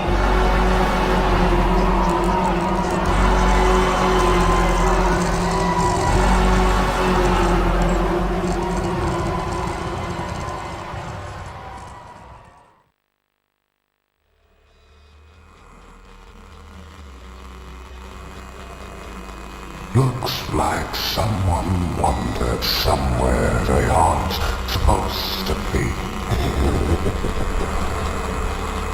In that moment, cornered and alone, I finally understood what they were so afraid of. I was finally seeing what they were seeing. For the first time,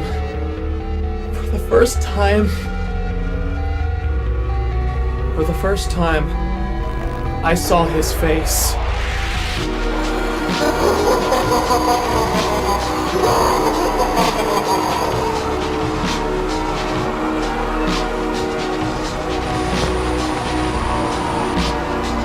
We'll go back to that.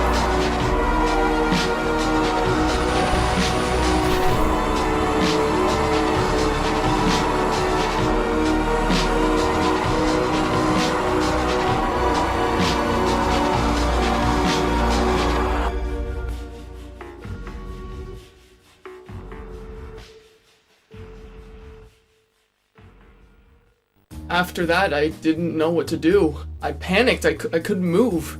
And he just stood there for a moment, staring at me.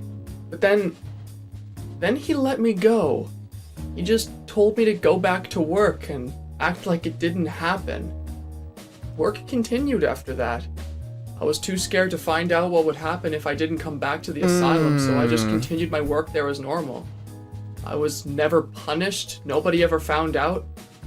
It was like the whole thing never happened. Until recently. The reason I'm recording this tape tonight is because I fear soon you may never hear from me again.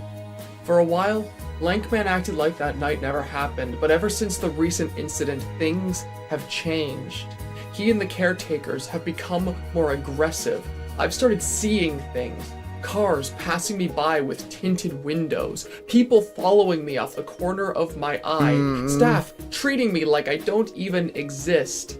Recently, it feels like they don't want me talking anymore. Someone I know and care about has been hurt, and they've given me a job that doesn't even fit my credentials. They've made me research somebody very dangerous, and I have my suspicions that once I've told them everything they need to know, they won't need me anymore.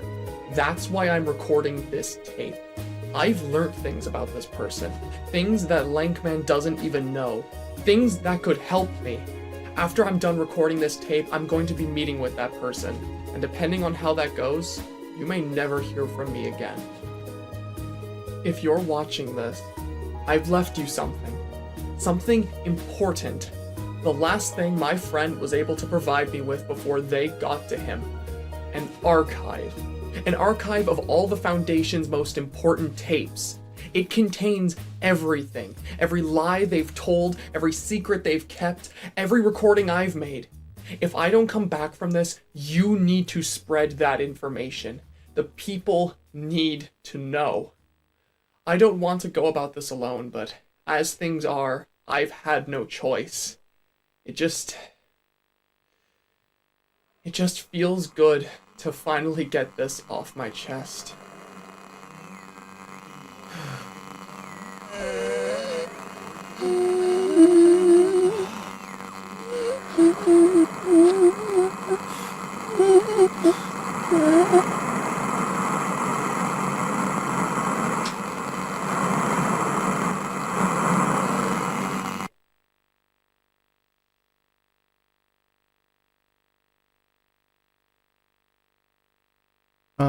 Hello?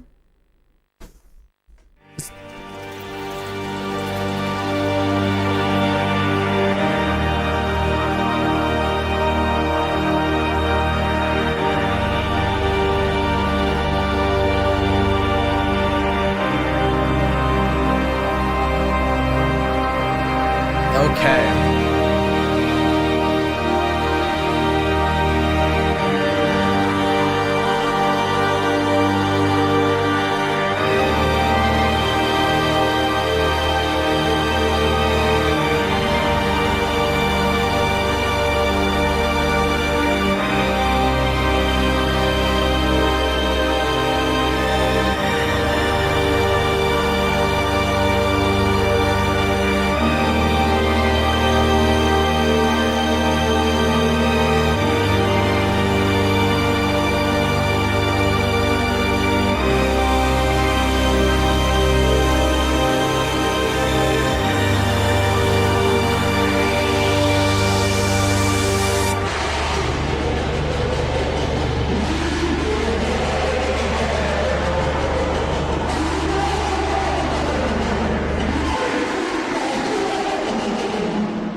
Oh man, it's at times like this that I enjoy the shorter videos. Like sometimes I be complaining, I'm like, damn, analog horror videos are so short sometimes, but then when I get 24 minutes of info dropped on me, I'm like, god damn, where are the short videos?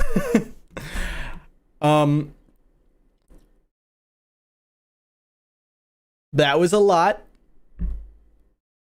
An absolutely insane amount of info.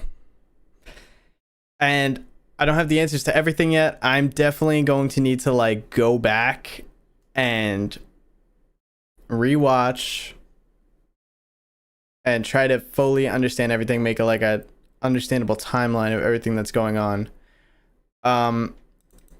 So they basically confirmed that,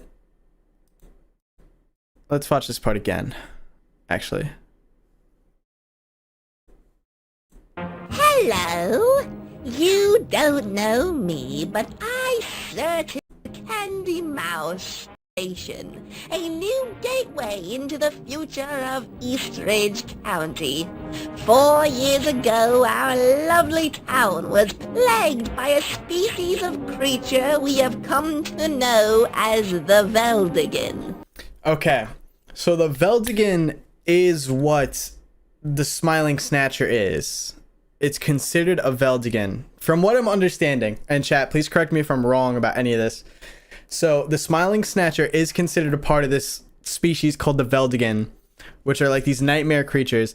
And I'm guessing that's also what that thing is that we saw at the end, that giant thing with the horns. And then I'm guessing that's what the Doctor is as well. The Veldigan is a banger name, I agree.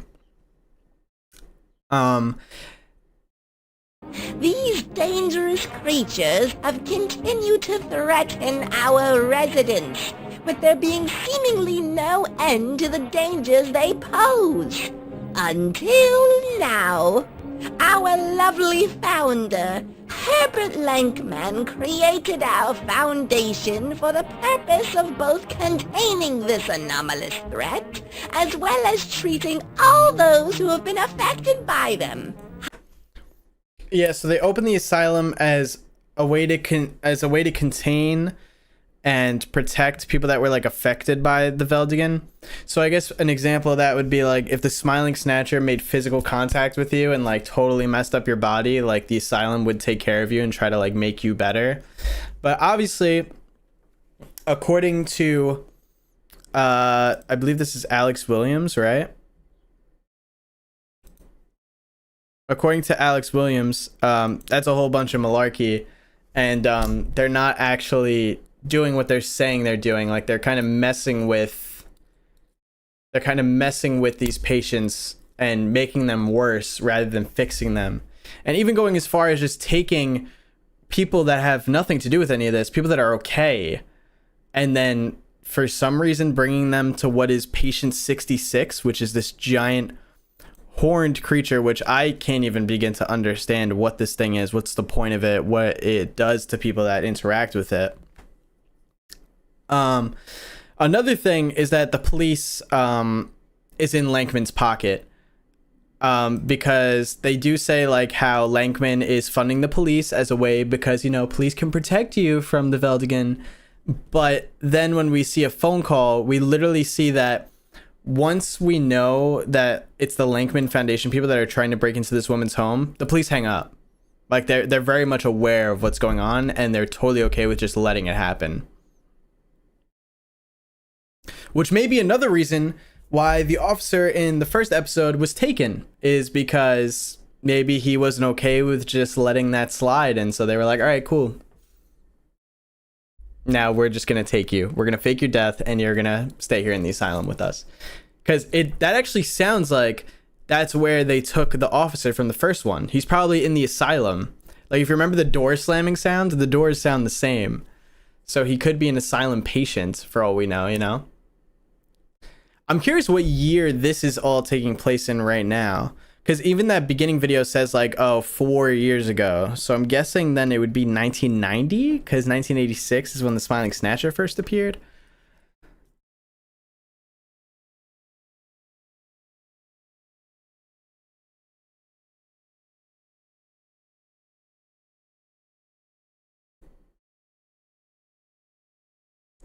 But yeah, to be honest, chat, I have to go through this entire thing again.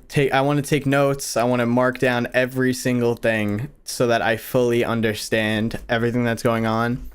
I feel like a lot of you will know that a lot of you will know this by now. This stream, after it's done, is going to become members only, because this is going to become a video. Enough of you guys requested it. We've now reacted to it. I love it. I know that a lot of you guys are enjoying it, so I'm going to make it a full video, fully edited and whatnot, and I'm going to try to figure out how to explain or theorize everything that's going on.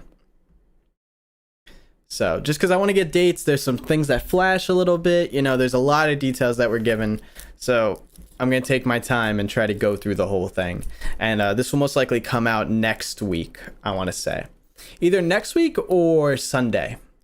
I guess Sunday is next week, but around that area, around Sunday, I want to say. Maybe a little before, maybe a little after. But I definitely need to go through and like fully get into this. But huge shout out to Pastra for making this. This is absolutely incredible. The quality of it is insanely nice. From the animation to the music to the voice acting to the actual acting is just really, really well done all around. I'm really, really enjoying it a lot. And sadly, that is all we have so far from this series, but obviously I would like to cover more of it in the future when more of it does come out. But yeah, I think it will definitely be a good video. It's gonna just take me a while to go through and get all the details of everything, especially since this was such a long stream too. 2 hours and 15 minutes. I didn't even think we'd take the full 2 hours to go through it all.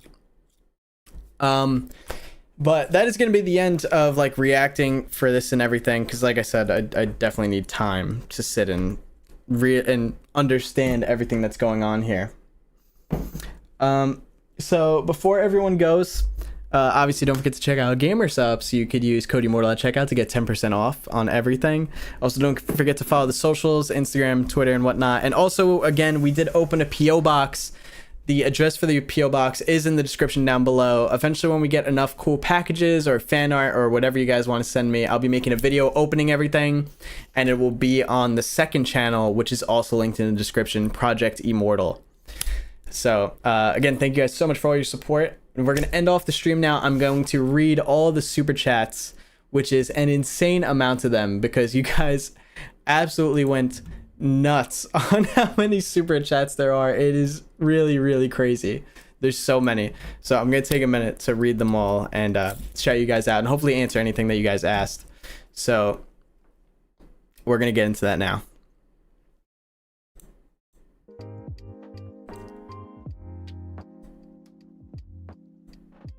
Also, I don't know what happened with the audio today. I don't know if that was on YouTube's end or if that was on my end. I think it's so weird. Like, even my audio chart, like when you guys would say it's good volume when the game is like insanely loud. So, meanwhile for me, it like wasn't that loud. I don't know what's going on with that, so I'll have to look into that too. Yeah, the support did go crazy today. We did hit a new record. It wasn't for too long. It was only for like, I don't know, maybe a minute, but we did hit a new record overall, which was really, really cool. So thank you, Pastra, for that, of course. All right. Yeah, I think it was YouTube's end, because that was really weird. And a lot of you guys said that the quality of the stream dropped at the same time, which sounds like that like something got overloaded there, or maybe my computer struggled to get it out. I don't know, something weird. Ray the Moth, thank you so much for the $2 super chat. On a road trip, but wouldn't miss your videos. I appreciate you making it still. Weck, thank you for the $10 super chat. Hi Marcus, this is the first time I wasn't late for the stream. Welcome into the stream. I'm happy that you did make it. Sasha Fraser, thank you for the 5. Love your channel, Marcus. You've given me amazing content to draw to. Found out last year and loved your channel since. I appreciate that, Sasha. I'd love to see some of the artwork that you make. If you could post in the Discord in the art channel, that would be awesome. Jack Rogerts, thank you. I always get scared reading your names if I'm gonna get like set up for a joke or something. Jack, thank you for the $1. Sassy Girl, thank you for the $20 super chat. Tobias, thank you for the 100. Hey Marcus, I couldn't stay for the last one, but now I can. I'm going to enjoy this one. Anyways, a lot of love for everyone and enjoy the stream. Thank you again, Tobias. Thank you for all the support. I also saw that you gifted another 20, so we'll get to that in a second though. 10 Penny, thank you for the membership. Chicken Sandwich, thank you for the 27. Do you move the plushies out of the way when you sleep? Yes, I do. I have to every single day. I take all the plushies down and then put them right back up on the bed in the exact same positions every single day. It's quite the annoying task, but I am dedicated to doing it. Are there electrolyte boosted gamer subs? Let me see. Are there electrolyte? I think there are. They are. Let me see. Or maybe not. They have nootropics, antioxidants, and they're sugar free. I'll have to look into that, Abby. But thank you for the $2 super chat. Oh my god, and a bunch of you guys are still super chatting. We're gonna have so many to get through. System Error, thank you for the $2. Me Gusta 2 is a beautiful song I recommend. Oh, it's a song. Okay, I will look into that. I'll look into that after stream. Roll, thank you for the $2. Please make it easier to join members. Honestly, I wish I could. That's mostly on YouTube's end, because sometimes they don't even show the join button, like to join and become a member, which is really, really annoying. But I believe now we have a command. Is that command new, Joss? I saw you use the command earlier, or did we just make that, or has that been a thing and we like forgot about it? Because that'll definitely be a much easier way to be a member now.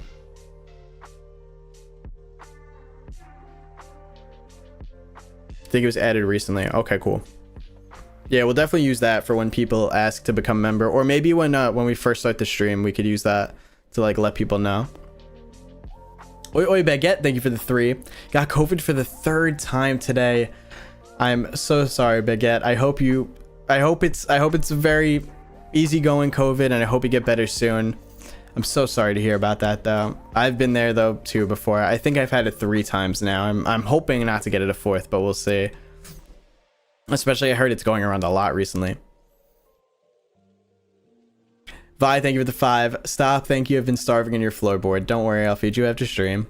I appreciate the 5.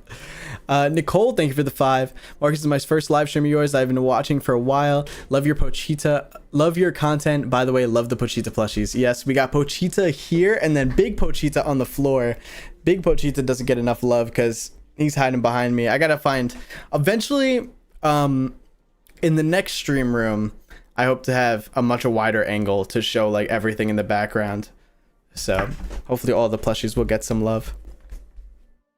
Kira, thank you so much for the 2. I appreciate that. Love your vids. Thank you so much. Rose, thank you for the $1 super chat. Green Libra, thank you for becoming a member. And then, oh my goodness, here's Tobias gifting another 20 memberships. Again, thank you so much, Tobias. I appreciate you. Thank you so much. That's 40 gifted memberships this entire stream, I think. Unless there's another here that I missed. I'll have to go through it and see, though. Thank you, Tobias. Terrence Thompson, thank you for the $10 super chat. Like your videos. Thank you. And then, Scorpio King, thank you for all of your super chats when you were interacting with chat on how to become a member. I appreciate that, Scorpio King. Glenn the Man, thank you for the 50. Serrano Ash, thank you for the 5. As a profit of these, today's nuts are cashews. Did you know that cashews come from a fruit? Is that actually true? I did not know that. Thank you for the $5 super chat though. Do you want to sit? Thank you for the $2. Maybe the smile tapes is survivable. That's a good point. The smile tapes is survivable, actually. I think so. Because even though they have the really strong variants of the smilers, I believe that you're able to kill them with fire, if I remember correctly. So I guess if you had like one of those Elon Musk torch guns, flamethrowers, you'd be chilling. Flamethrowers and a gun, you'd probably be able to survive the smilers. That's a really good point. Liz Lucas, thank you for the 5. Marcus, you're going to fully enjoy Dreams of Insomniac. It's a whole other type of analog horror. I can't recommend it enough. Pastra did amazing. I totally agree after watching Liz. I can't wait to work on the video. I hope to put a nice spin on everything as well for the full video. I'm excited for that. Swapless Dubs, thank you for the 10. Been watching you for just over a year and your absolute favorite analog horror content creator. I can't stay as too long because I got uni, but hope stream goes well. Well, Swapless Dubs, if you are listening to this, I appreciate you coming through to the stream and I appreciate your super chat. I wish you all the best luck in uni. I know uni can be such a pain in the butt sometimes, but I wish you all the best luck on everything that you got to do. Sassy Girl, thank you for becoming a member. Everything will get better. Thank you for becoming a member. Tay Tay, thank you for the $1 super chat. Keys is the best. Thank you for the $10 super chat. My friend is making an analog horror. His channel is called Ryan Productions. Please save his channels for later. I will take a look at it. I will take a look at it, Keys. Lulu, thank you for the $10 super chat. Hi, Marcus, love your videos, and this is my first time catching a stream. By the way, just need to say your voice is very soothing, and I watch your videos to sleep. Thanks. I appreciate it, Lulu. Thank you for the compliment, and thank you for the super chat as well. Wiki Silence, thank you for the $2 super chat. Liz, thank you for becoming a member. Slim Shady, thank you for becoming a member. Lee Flay, thank you for becoming a member. Anna, thank you for the $2. I love how the costume is Pastra's character. Cool. Yeah, I agree. That was a very good way for Pastra to implement. What would you call that? An OC? Either way, I think it was a very cool idea. Moon. I see your super chat. Thank you for the $2 super chat. I did check out Ted's Caving Journal. There's actually a stream. We streamed it a few weeks ago. Right now it's for members only, but I am working on that video. That video is just so insanely long that it's going to take me a while to get through that whole thing, but I am working on it. It will come out soon and it'll be a very long video. Also, Shadow Thief, thank you for becoming a member. I see you, Shadow Thief. Thank you. A gender person who loves cheese, thank you for the $2 super chat. The demon looks like they enjoy eating tinfoil. Oh yes, I did. I read that before too. That was so funny. Nai, thank you for becoming a member. Lulu, thank you for becoming a member. Tara, thank you for becoming a member. Dr. Lockhart, thank you for becoming a member. Tara, thank you for the 2. Hey, you're my favorite. Keep being awesome. I appreciate that, Tara. Vi, thank you for the $2 super chat. October 6th is your birthday, and well, on your birthday, the Smiling Snatcher got out. So you could celebrate that too on your birthday. Brumbar Animations, thank you for becoming a member. Lena Buttons, thank you for the $5 super chat. Finally caught alive. I just want to tell you, Marcus, you look just like Chris from NSYNC when they first came out. Oh, In Sync? I will have to look. I will have to look. But thank you for the $5 super chat. I appreciate it. I'll have to take a look at that. Lauren Olsen, thank you for becoming a member for 3 months in a row. 6 kids missing starting at 6 p.m. Theft on October 6th. Ooh, I didn't even think about the 6 kids and the 6 p.m. thing. There's a lot of 6s. There's a lot of 6s in this series. I didn't realize there was that many though. Like I knew there was quite a few, but damn, there is really a lot.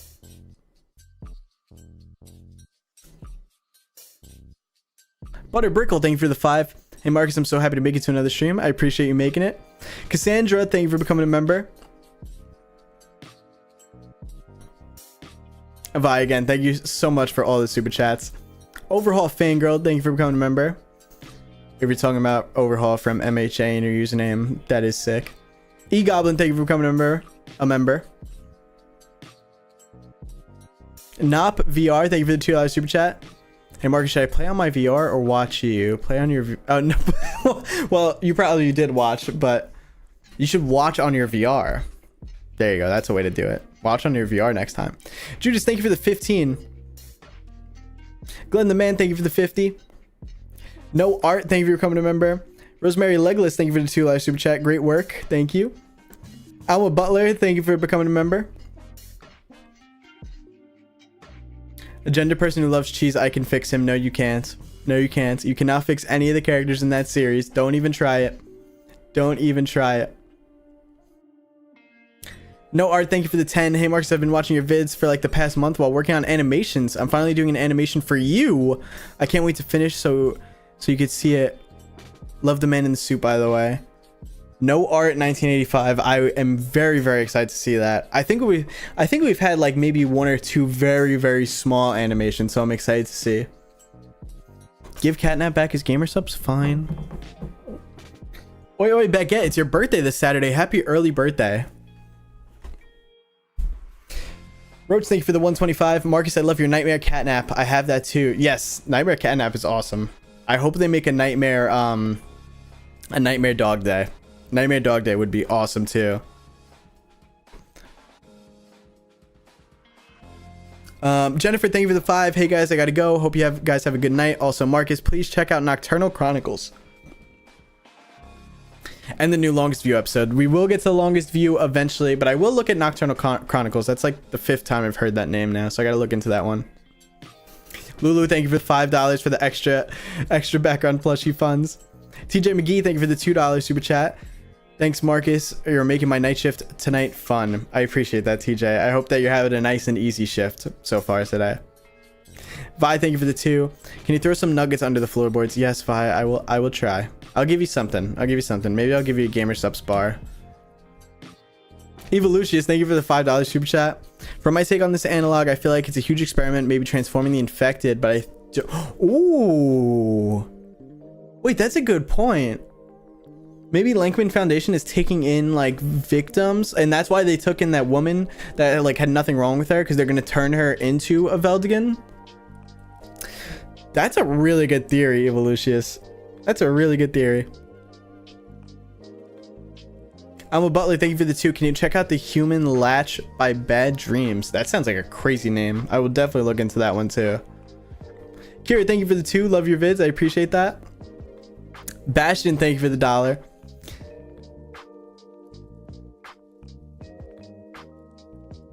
Vi, thank you for the $5. No, wait, no, I can't be killed on my birthday. Listen, it's okay. The Smiling Snatcher is apparently gone now. I think all of the characters from that aren't around anymore, because they were even talking about how like the Lankmann Foundation building looked abandoned, I think, in one of the descriptions. I'll have to go back though and double check. EXE Master Mason, thank you for the $2. Hey Marcus, there's a new Batman analog horror episode. I did see that. I saw Siltrix post about it. We're gonna look back into the Batman analog horror series when it gets a few more episodes, I think. Maybe if it gets like 2 more on top of this one, then I'll look into it again. And Roach, thank you for the 50. I have Nightmare Dog Day too. Wait, do they sell a Nightmare Dog Day? I'm gonna have to look into that. Are there any other analog horrors you could survive? Hold on, let me look. Let me take a look at some of the analog horrors. Stone Cold, you definitely can't survive. There's like no way to survive Stone Cold. Woodlands National Park, I think I could survive. I think I could survive in Woodlands National Park. If you had enough like body armor and enough artillery, I think you'd be chilling. Give me a few grenades, some guns or something. I think I'm taking out any creature that comes at me. That's a good idea. We should do an analog horror survivability tier list. I think that would actually be pretty cool. Like, I'm surviving, maybe, nah, I'm dead, nah, I'm never, I never want to live in this world. Like, that'd be a cool idea. So I would like to do like an analog horror ranking tier list, but I feel like a lot of analog horror creators get shit on for their work sometimes, and I wouldn't want to be, like, I wouldn't want to take an analog horror and put it at like a really low tier or anything. But I would do a survivability tier list. Kira, I have heard about the other analog horror series about Godzilla. I forget what the name of it is, but I've had a lot of people recommend it recently. I saw some clips of it, and I personally just don't like the way it looks. Like maybe we'll look into it, but from what I saw, I just wasn't very interested.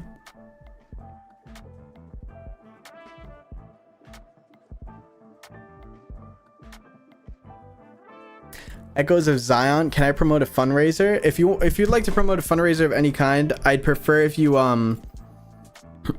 contacted like me or the mods first, just because we'd like to know about it before anything gets promoted like that.